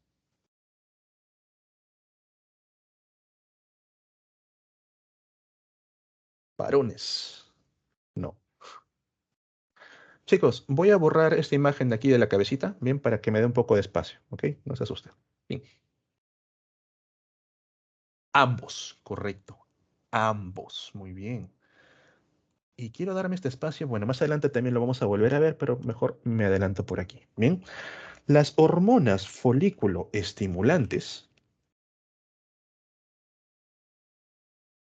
su propio nombre lo dice, estimulan los folículos, ¿bien? Van a estimular a los folículos ováricos, ¿bien? Para la producción de óvulos y van a estimular, ¿bien? A las células de Sertoli para la producción de espermatozoides. Mejor se lo coloco porque ya los conozco. Folículos estimuladores estimulan los folículos ováricos para que produzcan óvulos, ¿bien? para que liberen al óvulo y estimulan a las células de Sertoli para que produzcan espermatozoides. Entonces, las folículos estimulantes, bien, estimulan los folículos con la producción de los gametos, bien. También se le conoce como FSH, folículo estimulante hormona, FSH. Por otro lado, tenemos a las perdón, a las hormonas luteinizantes. ¿Sí? Hormona luteinizante hormona, LH, nada más, para no hacer hora. Ambas, bien, las folículos estimulantes y las luteinizantes actúan a nivel de las gónadas. Entonces, las folículos estimulan la producción de los gametos, mientras que las luteinizantes estimulan la producción de hormonas sexuales. Bien, en el caso de las mujeres, bien, la luteinizante va a determinar los procesos, los procesos de ovulación. Bien, y también la liberación de la llamada progesterona. ¿Sí? ¿Y todo eso de quién, profe? El cuerpo lúteo. Cuando veamos reproducción, chicos, recordad que en las mujeres tienen dos etapas. La fase folicular es la maduración del óvulo y cuando el óvulo se libera, ese folículo se convierte en cuerpo lúteo y entras a la fase de cuerpo lúteo. Bien, entonces, la folícula estimulante actúa sobre la fase folicular, que viene a ser más que la producción, es la maduración de los óvulos. Bien, vamos a ponerlo así mejor, chicos, para que vayan acostumbrándose. Maduración de los óvulos, porque los óvulos, recordad que en las mujeres ya están producidos desde que nacen. Entonces, se maduran los óvulos, llega el día 14 y el óvulo se libera, se da la ovulación, ¿bien? Y la hormona luteinizante, ¿bien? Empieza a trabajar sobre el cuerpo lúteo, produciendo la progesterona. En los varones también se libera hormona luteinizante, pero va a trabajar con la producción de las hormonas masculinas y eso lo hace a nivel de las células de Leydig. ¿Bien? ¿Cómo se llama la hormona masculina, chicos? Testosterona. ¿Bien? Entonces, las hormonas folículo estimulante estimula gametos y la hormona luteinizante, bien, estimula lo que viene a ser las hormonas sexuales. Recordar, ambos actúan sobre ambos sexos. Bien, ok. Luego tenemos la hormona del crecimiento, también conocida como la somatotropa o somatotropina o somatotrofina, también conocida como somatotropa SH. Bien, la hormona de crecimiento ayuda a que la persona crezca y para eso necesita desarrollar e induce la multiplicación bien de las células a nivel de los huesos, a nivel de los músculos. Bien, huesos y músculos son los principales que van a determinar el crecimiento.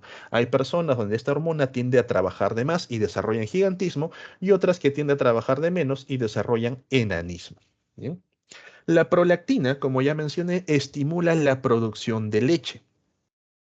El estrógeno es producido también aquí a nivel del cuerpo lúteo, pero no es estimulado en sí por la hormona luteinizante. Bien, el estímulo de la luteinizante es sobre todo para progesterona. ¿Bien? ¿Y por qué, profe? Porque la progesterona, ya lo vemos en reproducción, inhibe a que las paredes del útero caigan. Y cuando el cuerpo lúteo ya se degrada, cuando termina el ciclo, la progesterona disminuye y cae. Bien, en cambio el estrógeno va a seguir todavía constante. La prolactina, también llamada la PRL, ¿bien? De prolactina, ¿bien? Estimula la formación de leche, ¿bien? De las glándulas mamarias. Esta hormona, que algunos se marean, ACTH, adreno, córtico, trópico, hormona, ¿bien? Adreno, ¿bien? Que está sobre el riñón, córtico, a nivel de corteza, trópico hormona, lo que sea, estimula las hormonas, bien, que se encuentran sobre el riñón, o sea, las glándulas suprarrenales, pero solo a nivel de corteza, bien, a la glándula renal a nivel de corteza, y a nivel de corteza se producen los llamados glucocorticoides, bien. ACTH, estimulación de la glándula suprarrenal. De ahí el término adreno. Bien. Córtico, corteza y el esto. Corticotrofina, aquí le han puesto. La TH, tirotrofina, también conocida como la tirotropa. Bien. La TH también lo pueden encontrar con el nombre de TCH. Bien. Tiroides, estimulante, hormona. Bien, hormona estimulante de la tiroides. Estimula a que la tiroides produzca sus propias hormonas. Bien, entonces, es una glándula que estimula a otras glándulas, a las glándulas mamarias, a las glándulas suprarrenales, a las glándulas tiroides, entre otros. Bien, entonces, chicos, no olvidar a estas hormonas producidas por la hipófisis. ¿Cuántas tenemos? 6. Bien, las hormonas sexuales, folículo estimulante y luteinizantes. Bien, folículo para gametos, luteinizante para hormonas. Tenemos la somatotropa, bien, crecimiento. Tenemos la prolactina para producir leche. Tenemos las suprarrenales, la ACTH, bien, que estimula las glándulas suprarrenales. Y tenemos la TSH, que estimula a la tiroides. Bien, ok. Avanzamos, chicos, porque si no se me va el tiempo. Bien, tomenle su screen. Seguimos. Entonces, hablemos de la tiroides y la paratiroides. Bien, la glándula tiroides y paratiroides son dos glándulas que se van a ubicar en la zona del cuello. Bien, vamos a tenerlo aquí en la parte baja. La tiroides es una glándula grande que tiene la forma de Michi. Bien, una forma más o menos así. Y la paratiroides son cuatro glándulas que se van a ubicar justo sobre la tiroides. Cuatro glandulitas a modo de bolitas, dos hacia cada lado. Aquí lo pueden ver, ¿bien? Entonces, situada en la parte anterior, recordar que anterior es hacia el frente, posterior es hacia atrás del cuello y produce la tiroxina. La tiroxina es una hormona producida por la tiroides que va a actuar en todos los órganos, ¿bien? Actúa en todos los órganos para que estimule el metabolismo celular, para que la persona pueda crecer normalmente y desarrolle el sistema nervioso. Parecido a la tirodoxina es la triiodotironina, ¿bien? Triiodotironina, que también estimula todos los órganos igual que la anterior, ¿bien? Pero esta casi no la preguntan. Por la tiroxina sí te van a preguntar. También produce la calcitonina. ¿Sí? La calcitonina sí van a jugar un rol importante junto con la hormona producida por la paratiroides, ya que ambas intervienen en la regulación de los niveles de calcio. ¿Sí? La calcitonina, me olvidé chicos, tengo que colocarlo de verde. Bien, tiroxina, calcitonina. Pues, tiroxina a favor del metabolismo y crecimiento en los mamíferos. Calcitonina, lo que tiene que ver con los controles de calcio en sangre, y eso actúa de manera antagónica con la paratormona. Ya está. Bien, que es producida por la paratiroides. Bien. Recordar, chicos, antes de avanzar en este proceso, que la tiroides es una glándula que necesita la presencia de yodo. Si la tiroides no recibe las dosis adecuadas de yodo para poder trabajar, yodo de los vegetales, yodo principalmente de la sal, bien, ¿qué hace tu cuerpo cuando no recibe lo adecuado? O trabaja en exceso o deja de trabajar. Una de dos. Y en el caso de la tiroides, puede dejar de trabajar produciendo el caso de hipotiroidismo. Bien, dentro del hipotiroidismo está el bocio cuando se inflama, bien, como si fueras un pelícano, mixedema, que es un retraso mental a nivel de jóvenes, cretinismo a nivel de adultos, retraso físico, retraso mental, o puede generar el hipertiroidismo cuando empieza a trabajar en exceso, bien, haciendo, por ejemplo, que la persona tenga un metabolismo rápido. Profe, voy a bajar de peso, correcto. Con hipertiroidismo tu metabolismo se acelera, rápidamente bajas de peso, rápidamente consumes los azúcares, pero acompañado de eso vas a tener problemas en el sistema nervioso, alucinaciones, irritabilidad, bien vas a estar siempre con los tics nerviosos y gran cantidad de estrés. ¿Bien? Entonces, chicos, si una persona no consume los niveles adecuados de yodo, ya sabes, tu tiroides va a escoger una de dos. O deja de trabajar o empieza a trabajar en exceso. Bien. Ahora sí, entonces, con estas hormonas, las llamadas hormonas antagónicas, bien, son las aquellas que van a trabajar una en contra de lo que hace la otra, bien. La calcitonina es la encargada de reducir, bien, los niveles de calcio en sangre y también eso reduce el dolor óseo, mientras que la parotormona, bien, ayuda a que mantengas los niveles de calcio en sangre. Pero mucho cuidado con la interpretación. Suponiendo, bien, bueno, tenemos aquí una tablita, suponiendo que este es el nivel normal de calcio que debe haber en sangre. ¿Bien? Y una persona cuando está en movimiento, recuerda que los músculos gastan bastante calcio para poder contraerse, cuando estás en crecimiento los huesos también. Entonces suponemos que una persona tiene estos niveles de calcio en sangre. Está todo tranquilo, no pasa nada. Empiezas a gastar tus niveles de calcio disminuyen. ¿Quién trabaja aquí para empezar a subir estos niveles? La paratormona, ¿bien? La PTH.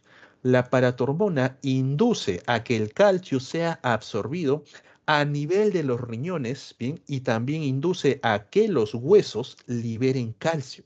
Entonces, la paratormona estimula a nivel de riñones, a nivel de intestino también, para que absorban calcio y a nivel de los huesos para que los huesos liberen calcio. Gracias a eso, bien, los niveles de calcio vuelven a subir. Una vez que han subido, aquí empieza a trabajar la calcitonina. Voy a colocarlo como cal, chicos. Bien, calcitonina no tiene abreviaturas. ¿Qué hace la calcitonina? No es que reduzca directamente el calcio, no es que lo empiece a atrapar.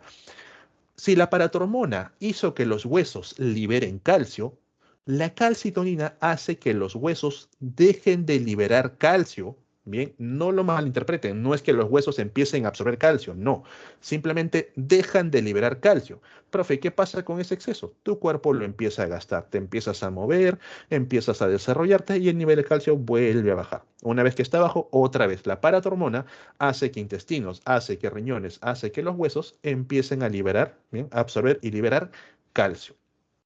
Llegó a los niveles adecuados, la calcitonina se activa y los huesos dejan de liberar calcio, ¿bien? Y el calcio otra vez empieza a bajar porque tu propio cuerpo lo gasta. No es porque la calcitonina lo absorba o haga que los huesos absorban calcio, ¿bien? No malinterpreten eso, ¿ok? ¿Se entendió esta parte, chicos? ¿Cómo trabajan de forma antagónica? ¿O a alguien le quedó dudas todavía? En muchos textos se menciona eso, la calcitonina reduce los niveles de calcio, correcto, pero muchos lo interpretan como que los huesos empiezan a absorber calcio y eso hace que disminuya. No, la calcitonina a nivel de huesos solamente inhibe a que los huesos dejen de liberar calcio. Ese calcio que ya está libre, tu propio cuerpo lo empieza a gastar y cuando baja sobre debajo de los niveles, la paratormona vuelve a trabajar. ¿Bien? Tiroides y paratiroides. Continuamos. Al timo. El timo es un órgano que es bastante desarrollado a nivel de los niños, bien en la infancia, y empieza poco a poco a hacerse más pequeño a medida que vas madurando, bien. ¿Por qué? Porque a nivel del timo se produce la hormona conocida como timosina, y esta hormona estimula lo que viene a ser al sistema inmune, bien, estimula a los linfocitos T. ¿Y por qué en niños es bastante desarrollado? Porque como niños, bien, están expuestos a un mundo nuevo y tus linfocitos T tienen que aprender a qué cosas se van a enfrentar. Entonces, la timosina está estimulando toda la maduración de estos linfocitos T, pero a medida que ya vas envejeciendo, vas creciendo, ¿bien? Acá es médula, chicos. A medida que vas creciendo, ya tus linfocitos T ya conocen, ya están más maduros, entonces el timo de por sí ya empieza a reducirse. Bien, simplemente hace la producción de timosina que ayuda en la maduración de linfocitos T. Las glándulas suprarrenales, estas par de grasitas que se ubican sobre los riñones, ¿bien? A nivel de las glándulas suprarrenales vamos a encontrar dos zonas. La zona de la corteza, ¿bien? Aquí, ¿quién actúa? La ACTH, adrenocorticotrópica, ¿bien? Actúa sobre la corteza, la que viene de la hipófisis. Y tenemos la zona de la médula, ¿bien? Tenemos la médula, corteza y médula. A nivel de corteza se producen los corticoides, los llamados glucocorticoides. Estos glucocorticoides elevan los niveles de azúcar en sangre y participan con lo que tiene que ver los procesos frente al estrés. Chicos, bueno, espero que no les haya pasado, pero de por sí igual mis condolencias. Cuando una persona en estas épocas de pandemia pierde un familiar o de forma general pierdes a un familiar, vas a notar cierta característica básica. Durante el velorio, bien, la persona, los familiares cercanos permanecen neutros. Están apagados, pero están neutros, no están tan tristes, atienden a la familia, todo eso. Pero luego ya tienen todo el dolor encima. ¿Por qué? Cuando una persona siente un shock fuerte, un shock emocional o un shock físico, también trabaja para esto, dolor físico, dolor emocional, a nivel de la corteza se empieza a producir gran cantidad de glucocorticoides. Bien, también te ha pasado cuando te dejaron o tal vez tuviste un problema con tu pareja o un dolor físico enorme. Bien, estos corticoides ayudan a disminuir el estrés, el dolor físico, el dolor emocional y aumentan los niveles de azúcar en sangre. Por eso que no tienes hambre, pero es temporal. Una vez que los corticoides disminuyen, todas esas emociones nuevamente regresan. Por eso que las personas nuevamente entran en ese periodo como que de bastante dolor. Bien. Ustedes, chicos, si han tenido pareja, también lo han sentido cuando los han dejado, están en su periodo como que algunos dicen que están en la fase tranquilos todavía no sienten la realidad, pero es porque sus corticoides están ayudando contra ese dolor emocional. Bien, no tienen hambre porque tienen bastante azúcar en sangre, pero al poco rato se les baja y junto con el hambre se le vienen las lágrimas, se le viene el llanto y todo el dolor. Bien, entonces son los glucocorticoides. También a nivel de la corteza se van a producir la llamada aldosterona y la aldosterona trabaja a nivel de los riñones para el intercambio en sí, la reabsorción de sodio e intercambio por potasio. Bien, la aldosterona para intercambiar a estos dos iones. Y también la liberación de los andrógenos, que vienen a ser las que van a fomentar las características masculinas. Bien.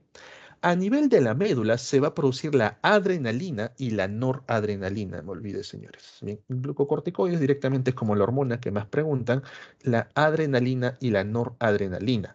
Ambas bien van a trabajar en lo que viene a ser la activación de tu cuerpo frente a situaciones de peligro.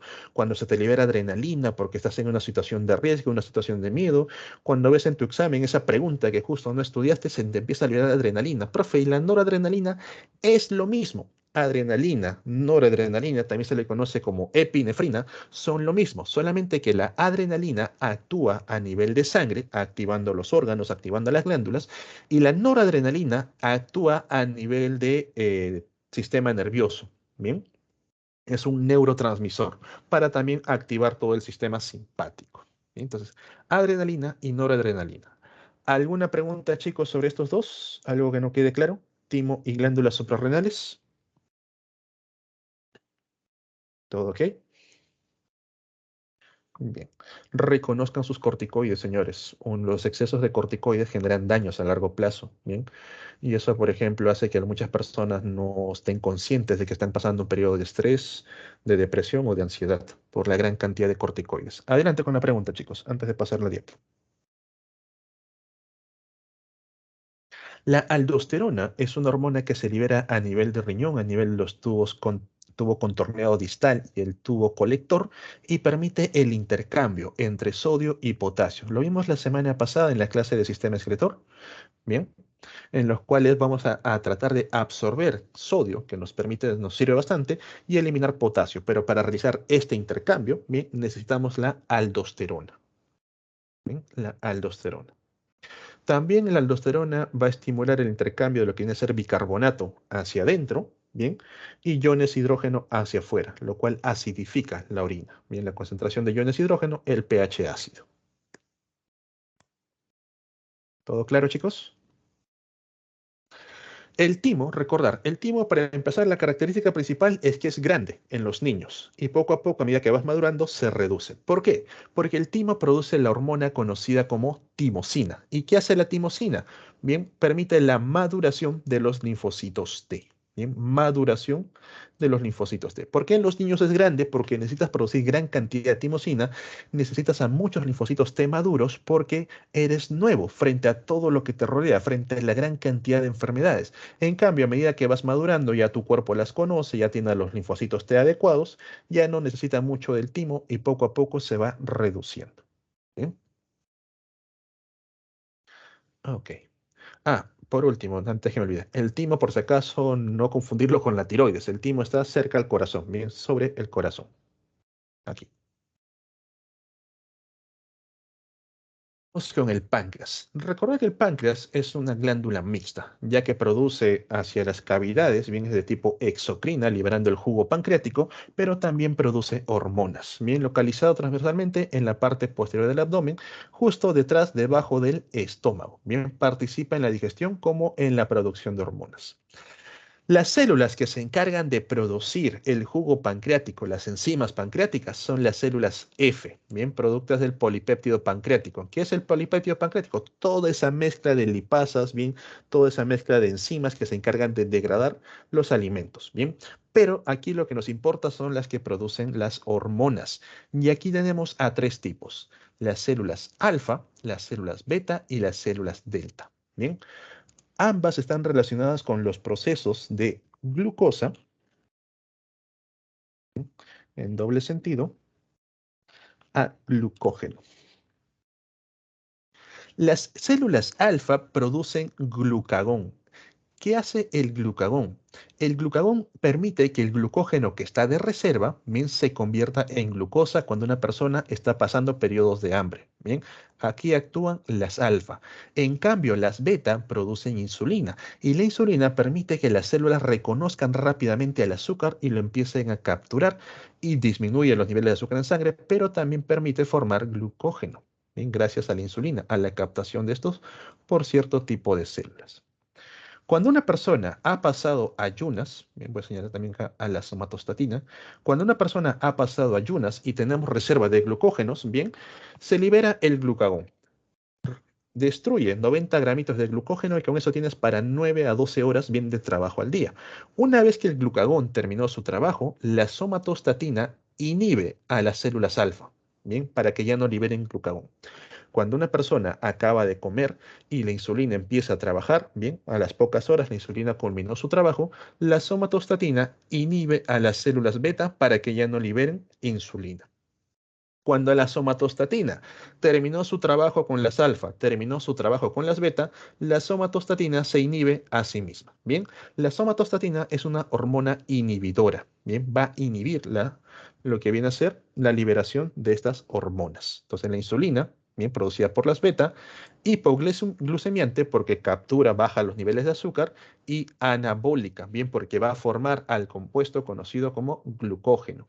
El glucagón producido por las alfa, hiperglucemiante porque aumenta los niveles de azúcar al destruir el glucógeno, y la somatostatina, bien, regula la motilidad gástrica, lo que tiene que ver con el sistema digestivo, y la secreción endocrina intestinal. También regula a las otras hormonas. Me olvidaba, chicos, ¿dónde se producen las hormonas? En los islotes de Langerhans. Bien, no olvidar. El polipéptido pancreático tiene que ver con sistema digestivo, bien, la producción de las enzimas, todo lo que compone al jugo pancreático. Y recordad que el páncreas va a tener también ciertas afecciones o enfermedades. Un páncreas saludable produce los niveles de insulinas adecuados, los cuales ayudan a que las células activen sus receptores de glucosa, los llamados GLUT, bien permitiendo que la glucosa ingrese y pueda ser capturados. Pero tenemos problemas de diabetes. La diabetes tipo 1 es la diabetes hereditaria, la diabetes genética con la que uno nace, congénito, ¿bien? En las cuales el páncreas no produce insulina, no hay producción de insulina. Están los receptores, no lo reconoce, los GLUT no se activan.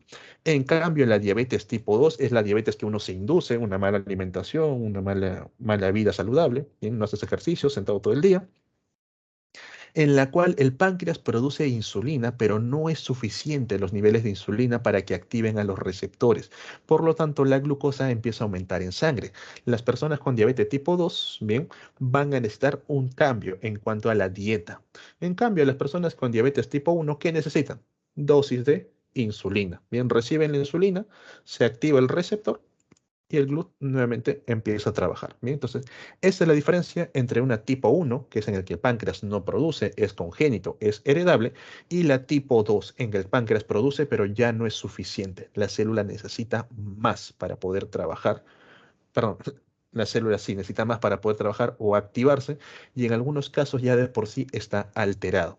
Y la persona tiene que reducir sus niveles de azúcares de forma natural en la dieta. Bien. Ok, entonces eso es respecto al páncreas. En cuanto al sistema endocrino, esto tiene que ver con lo que vimos en la parte sexual. Bien, entonces a partir del hipotálamo se manda la hormona bien hacia la pituitaria anterior, la hipófisis.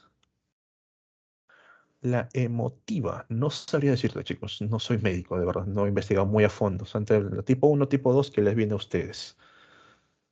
Bien, pero les recomiendo googlearlo, en todo caso. Bien, activa la pituitaria anterior, el frontal, la adenohipófisis. Se libera la LH y la FSH. Bien, recordar, la folícula estimulante que ayuda a la producción de gametos. Bien, producción de gametos. Estimula los folículos que producen gametos. En el caso de las mujeres, lo que vienen a ser los folículos ováricos. En el caso de los varones, a nivel de los testículos, las células de Sertoli. Bien, aquí está, folículo estimulante, estimulando las células de Sertoli para que liberen a los gametos. En cambio, la LH, la luteinizante, estimula la producción de hormonas sexuales. Bien, progesterona sobre todo, estradiol mínimo, pero bueno, ahí está. Y la testosterona. En el caso de las mujeres, recordar que las hormonas sexuales se producen a nivel del cuerpo lúteo, ¿bien? Y en el caso de los varones, a partir de las células de Leydig, la llamada testosterona. Y esta testosterona también ayuda a que las células de Sertoli puedan trabajar mucho mejor. En el caso de los varones, siempre se va a dar estos temas de inhibición. Bien, cuando se libera FSH y estimula que las células de Sertoli produzcan gametos, automáticamente también ayuda a que se inhiba para que no se sobreproduzca. Entonces producen y luego regresa a la señal a la pituitaria. Otra vez se envía la señal, vuelve a producir, se inhibe un rato, nuevamente deja de producir, se estimula otra vez. Entonces van a estar en ese periodo. Profe, en el caso de las mujeres, no. En el caso de las mujeres, recordar que su producción bien es regulada en sí, por lo que viene a ser ya la parte folicular y la parte del cuerpo lúteo, que lo vamos a ver en la clase de reproducción. Bien. Entonces, chicos, esto ya lo había explicado en lo que vienen a ser las glándulas pituitarias. Bien, la acción de la FSH, la folícula estimulante, producción de gametos, y la LH, la luteinizante, producción de hormonas sexuales. Ok, chicos, antes de entrar al sistema inmune, ¿quedaría alguna pregunta, alguna duda sobre alguna glándula, alguna hormona? ¿Algo que no se haya entendido correctamente?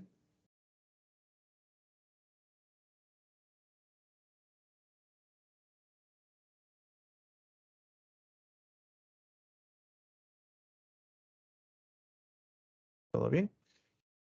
Ok.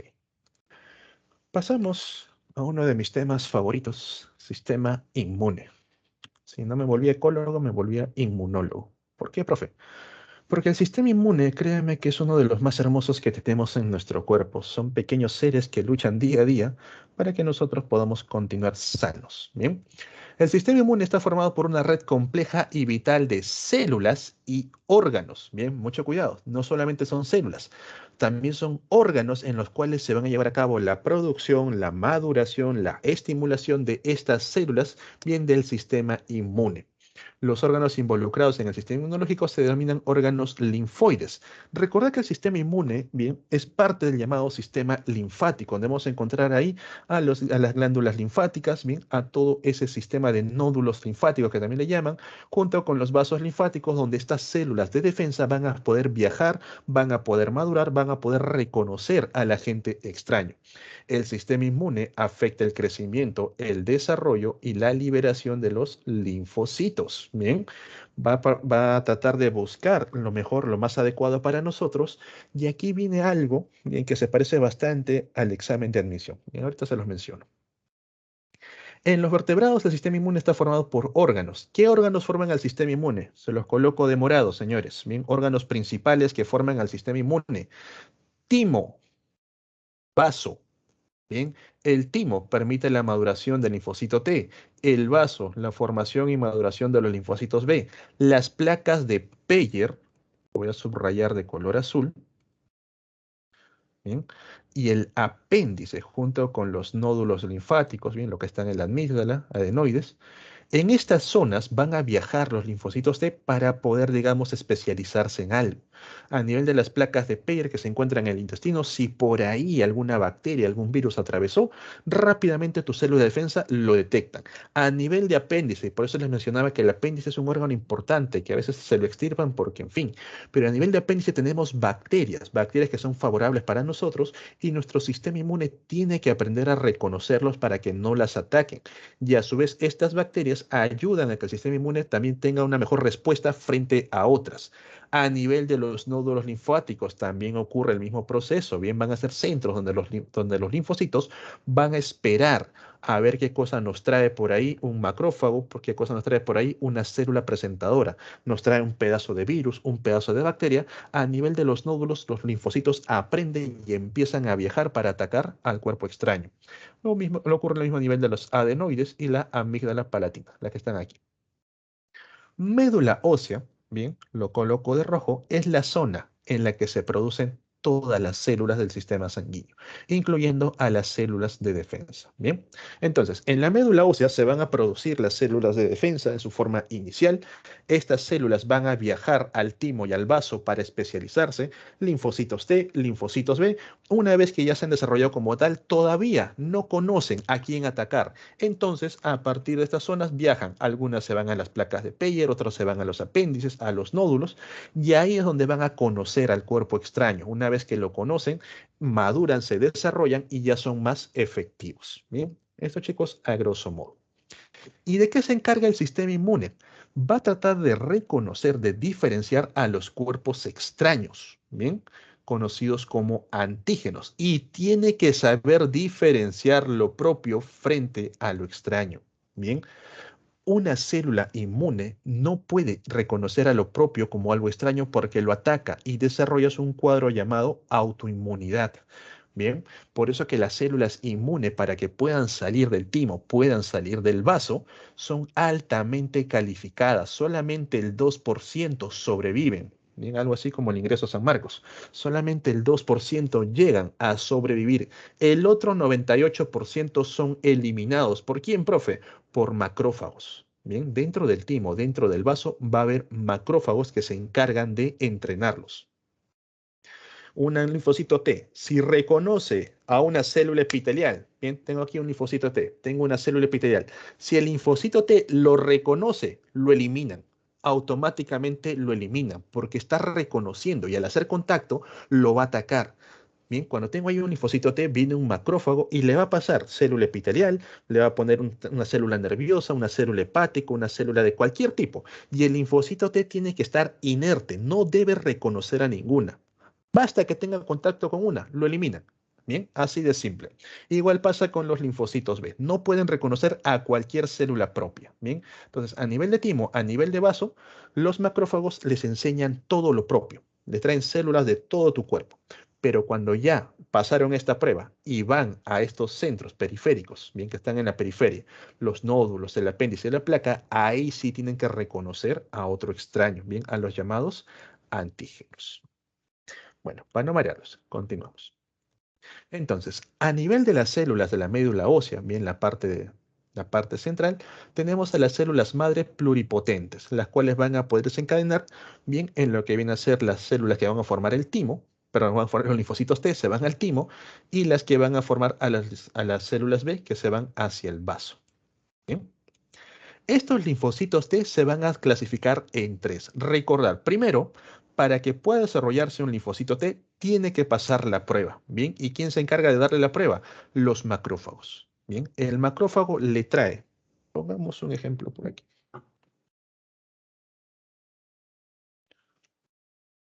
Bien, estas tres, bueno, ¿se ven? Son células propias de tu cuerpo. Y este señor de aquí es tu macro, es tu linfocito T. El macrófago le trae una célula epitelial. ¿Sí? Le trae una célula epitelial.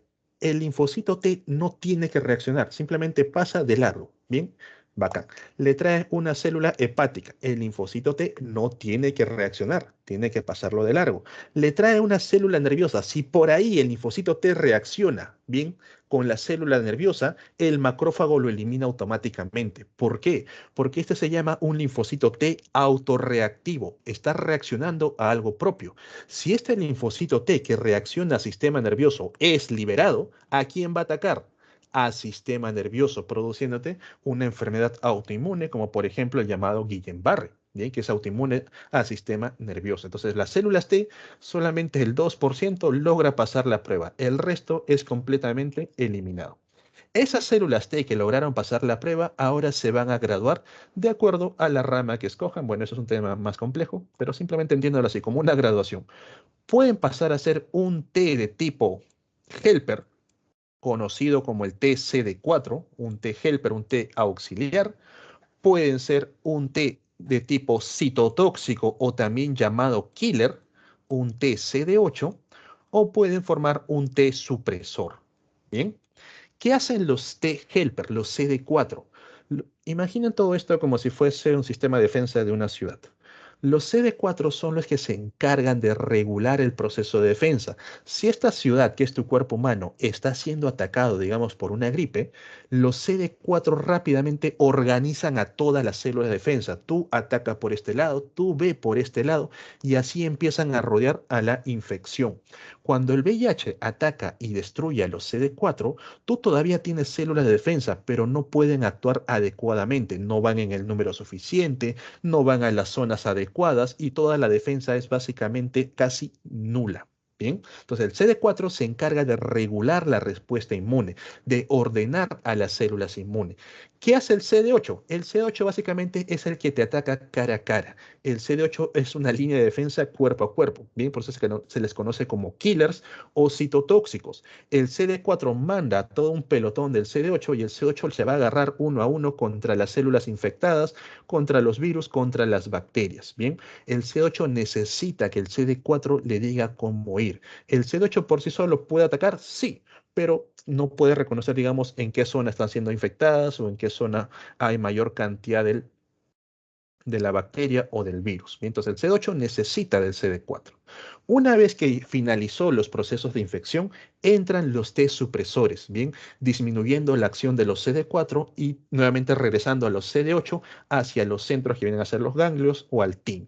Bien, entonces, esto es respecto a los linfocitos T. Con los linfocitos B también ocurre el mismo proceso de selección, pero a diferencia de los T que atacan cuerpo a cuerpo, los linfocitos B son más tecnológicos, entre comillas. Ellos van a desarrollar los llamados anticuerpos, ¿bien? No atacan cuerpo a cuerpo, desarrollan proteínas que van a marcar a los seres extraños. Cuando una célula B ya está desarrollada, ¿bien? Y por ahí, digamos, profe, estoy siendo atacado por una gripe de tipo A. Bien, entonces traemos parte de esa gripe de tipo A. La célula B, el linfocito B, lo reconoce y se transforma en un plasmocito, en una célula plasmática. Y esta célula plasmática libera anticuerpos que reconocen a esta partecita del virus. Cuando estos anticuerpos viajan en sangre, por ejemplo, aquí está el virus, bien, y justo aquí está esa partecita que deben reconocer, estos anticuerpos lo rodean, lo marcan, ¿sí? Empiezan a marcar al virus, se unen justo a lo que específicamente les han traído. Y una vez que están marcados, los anticuerpos no destruyen, simplemente señalan. Esta señalización es tan fuerte, bien, que los linfocitos rápidamente reconocen y eliminan. Los macrófagos reconocen y eliminan. Bien, por eso que también las células B pueden generar problemas. Si el anticuerpo no es bien formado y digamos que este anticuerpo marca una célula tuya propia, tus células de defensa las van a atacar sin pensar. Bien, es la importancia de que los linfocitos B también se desarrollen adecuadamente. Un anticuerpo mal desarrollado marca una célula propia y ya tienes una enfermedad autoinmune. Bien, entonces chicos, esa es la diferencia entre linfocitos T y linfocitos B. A nivel de tu célula madre sanguínea, antes de avanzar, ¿se entendió? ¿Todo claro con los B y los T? Bien, son linfocitos. ¿Todo bien? ¿Sí? Ok. A nivel de la célula madre sanguínea, al inicio se van a separar dos células, una mieloide y una linfoide. La linfoide es lo que les acabo de explicar, lo que van a formar los linfocitos B, los linfocitos T y unas, bueno, esto se le conoce como natural killer, las NK. Bien.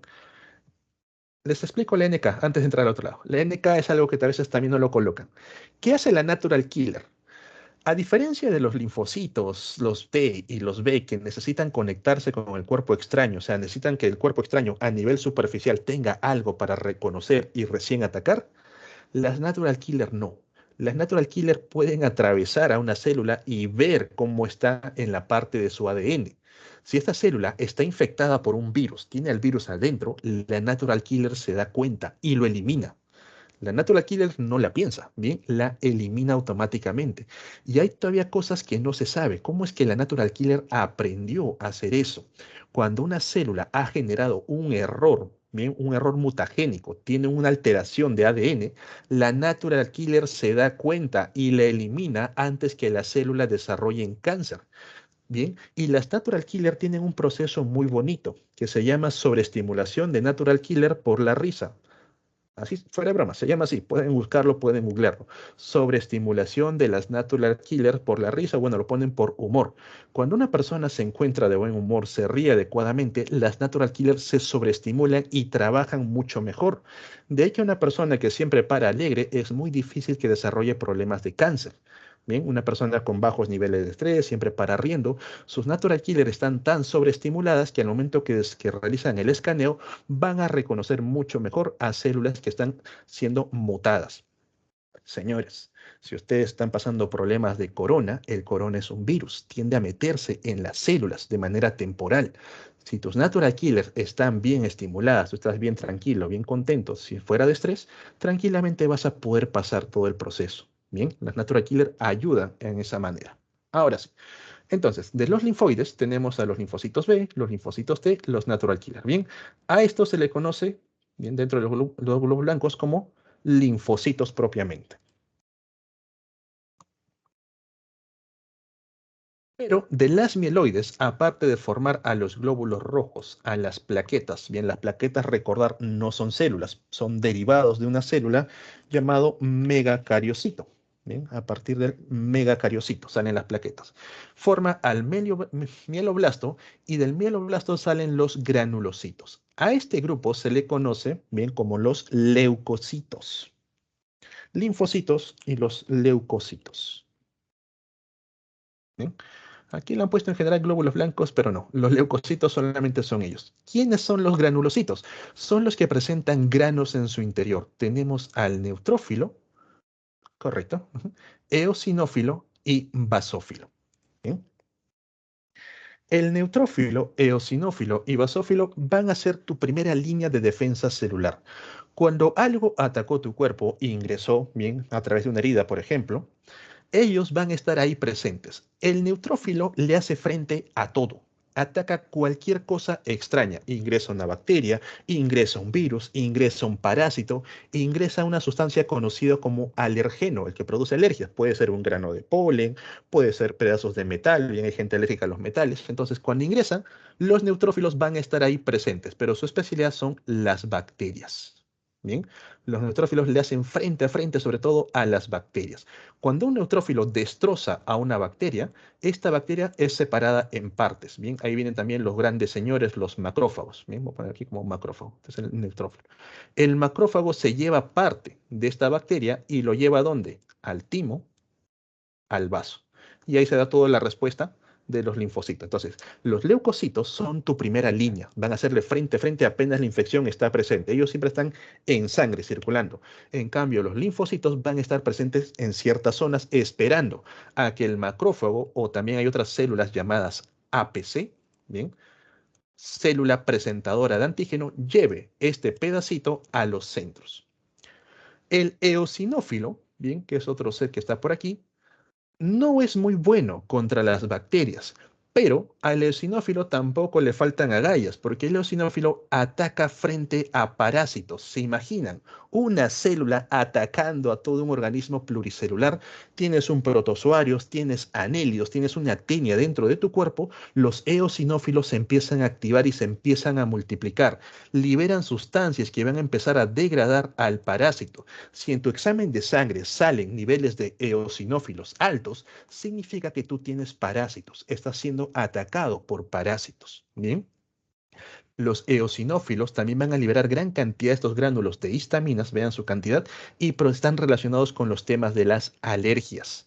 Los basófilos son el grupo menos común, bien son los señores más raros, y en sí todavía se desconoce exactamente lo que hacen, pero los basófilos siempre están presentes cuando hay un ataque, bien, y estimulan a que otras células de defensa lleguen, ya que los basófilos junto con los eosinófilos bien se relacionan con los casos de alergias. Profe, ¿qué cosa es la alergia? La alergia es una liberación de histaminas en cierta zona que produce que las células se inflamen, se hinchen y esto genera una respuesta completa del cuerpo. A su vez permite también que la sangre llegue más rápido, por eso que se pone rojito, ¿bien? Y las células de defensa puedan atravesar tranquilamente las paredes de las venas y las arterias llegando a ese punto. Bueno, las paredes en sí de los capilares. Pero directamente los basófilos no se sabe exactamente contra qué. Bien, entonces es la forma en la que ellos van a actuar como nuestra primera línea de defensa celular. Luego, una vez que ya mandaron la señal, llegan el resto de linfocitos. Bien. Ok, chicos. Entonces, de forma rápida. Esto de aquí es lo que les acabo de explicar, ¿bien? La formación de las células mieloides, los linfoides. Bien. El sistema inmune puede ser de tipo específica, bien, cuando ya son las células son presentadas, los linfocitos saben a quién atacar, o de tipo no específica, como el caso de los leucocitos, bien, los llamados granulocitos, ya que ellos tienen defensa contra todo, no son específicos, van a atacar a todo lo extraño que ingrese.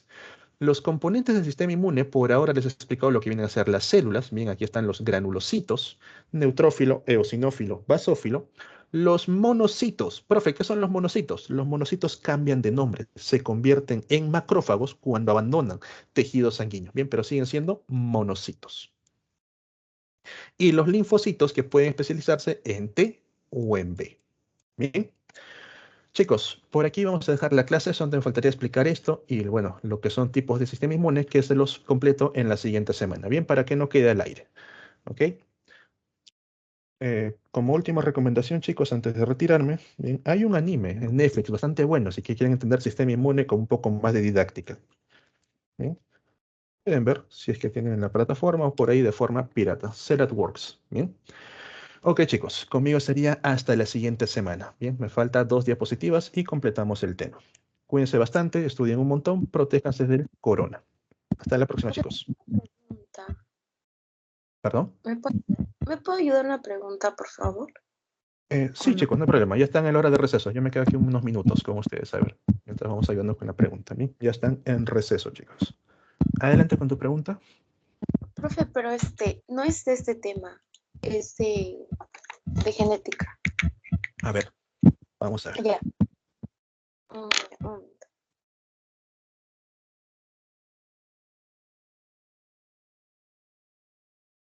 Cuídense, chicos, ya saben, están en receso. Bien, me quedo aquí un rato con la señorita que tiene una duda.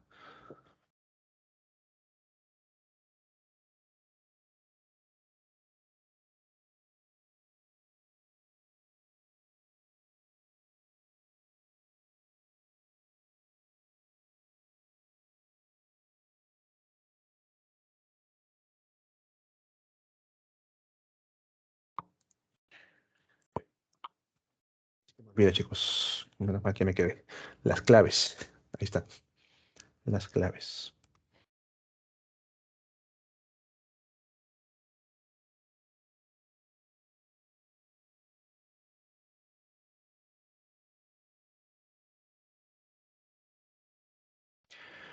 Albinismo. Dominancia completa.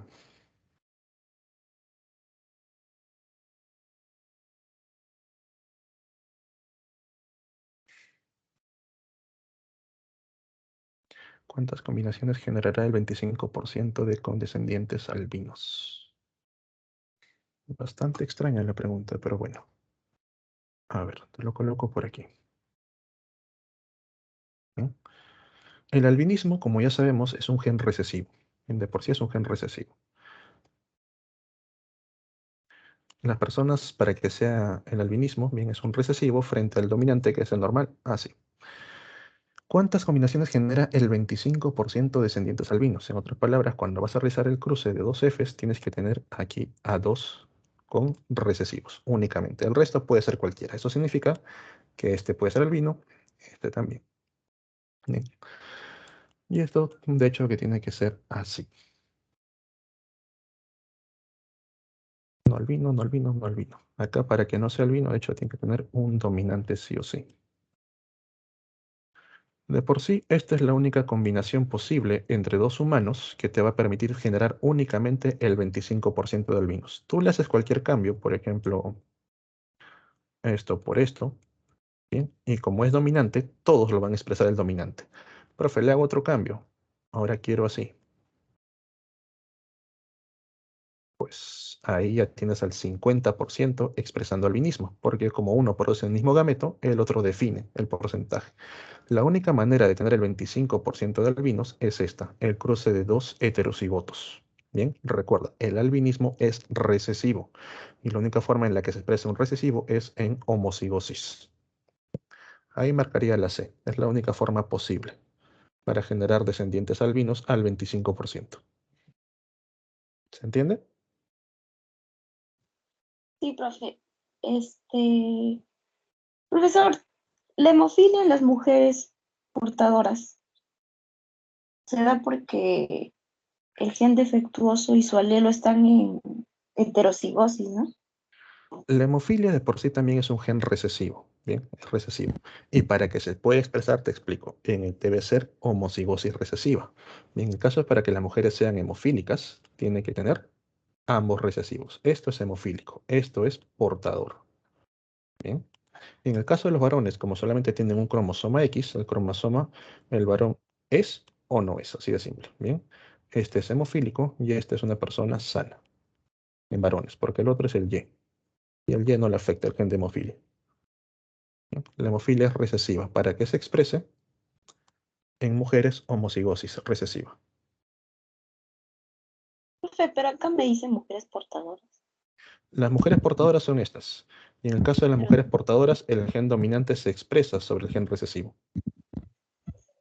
¿sería heterocigosis? Las mujeres portadoras son heterocigotas de por sí. Tienen un recesivo, que es el gen de la hemofilia, y el otro dominante. Pero el dominante se expresa bien silenciando el recesivo. Ya. O sea, Sí, yo o sea, entiendo. Dígame. te digo, este es una mujer hemofílica. Esta es hemofílica. Esta es portadora, la que tiene heterocigosis. ¿En qué clase se verá eso? De aquí a 2 clases, creo. Semana 11. Todavía en semana 11, chicos. Bien, genética. Entonces, la hemofilia es recesiva de por sí. Y está justo en el cromosoma X, en la parte diferencial. Por eso que en el Y no está. Profesor, acá la pregunta dice, en la hemofilia las mujeres son portadoras porque el gen defectuoso y su alelo están en, Heterocigosis. ajá, y que acá habla de otra clave, está mal. No tiene ¿Cuál? nada que ver la codominancia, ¿cierto? ¿Cuál? La codominancia, no tiene nada que ver. No, no, no. Codominancia sería que ambos se expresan. Codominantes. Por ejemplo, blanco y negro y te sale un ratón negro con manchas blancas o un ratón blanco con manchas negras. Eso es codominancia. Aquí es dominancia completa. El alelo dominante silencia al alelo recesivo. Profesor, Ujú.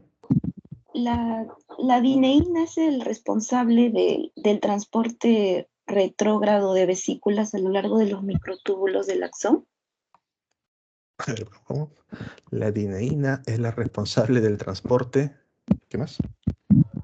Es responsable del transporte retrógrado de vesículas a lo largo de los microtúbulos del axón. De los microtúbulos del axón. La dineína de por sí son proteínas motoras y sí están relacionadas con los microtúbulos, pero más allá no sabría decirte.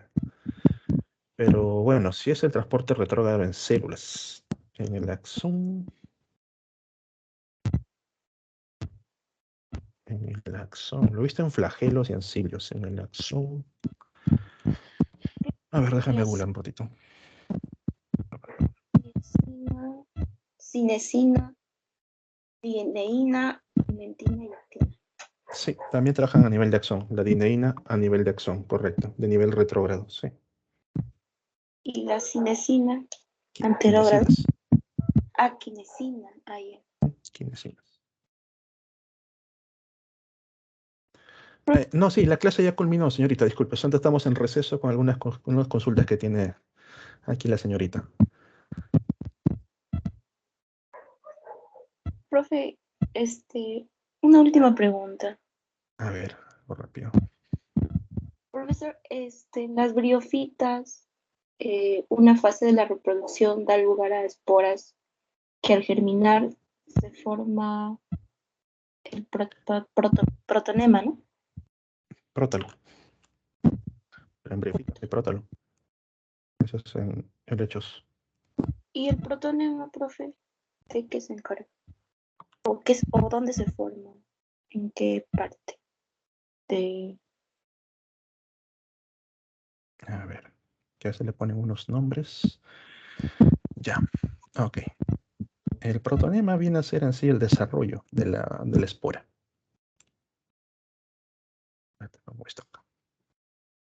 Esta es una briofita, ¿bien? Musgo.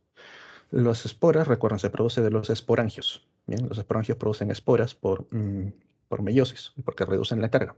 Las esporas que tienen carga haploide producen los protonemas, que es el espora germinado. Y este protonema, cuando se asienta, desarrolla al gametofito, que es de carga haploide. Gametofito masculino N, gametofito femenino N, N más N, 2N. Y forma nuevamente al esporangio. Bien, entonces los protonemas, el llamado espora germinado, se produce a partir de las esporas haploides. ¿Bien? Listo, chicos, ahora sí me retiro porque si no ya puede entrar otro profesor.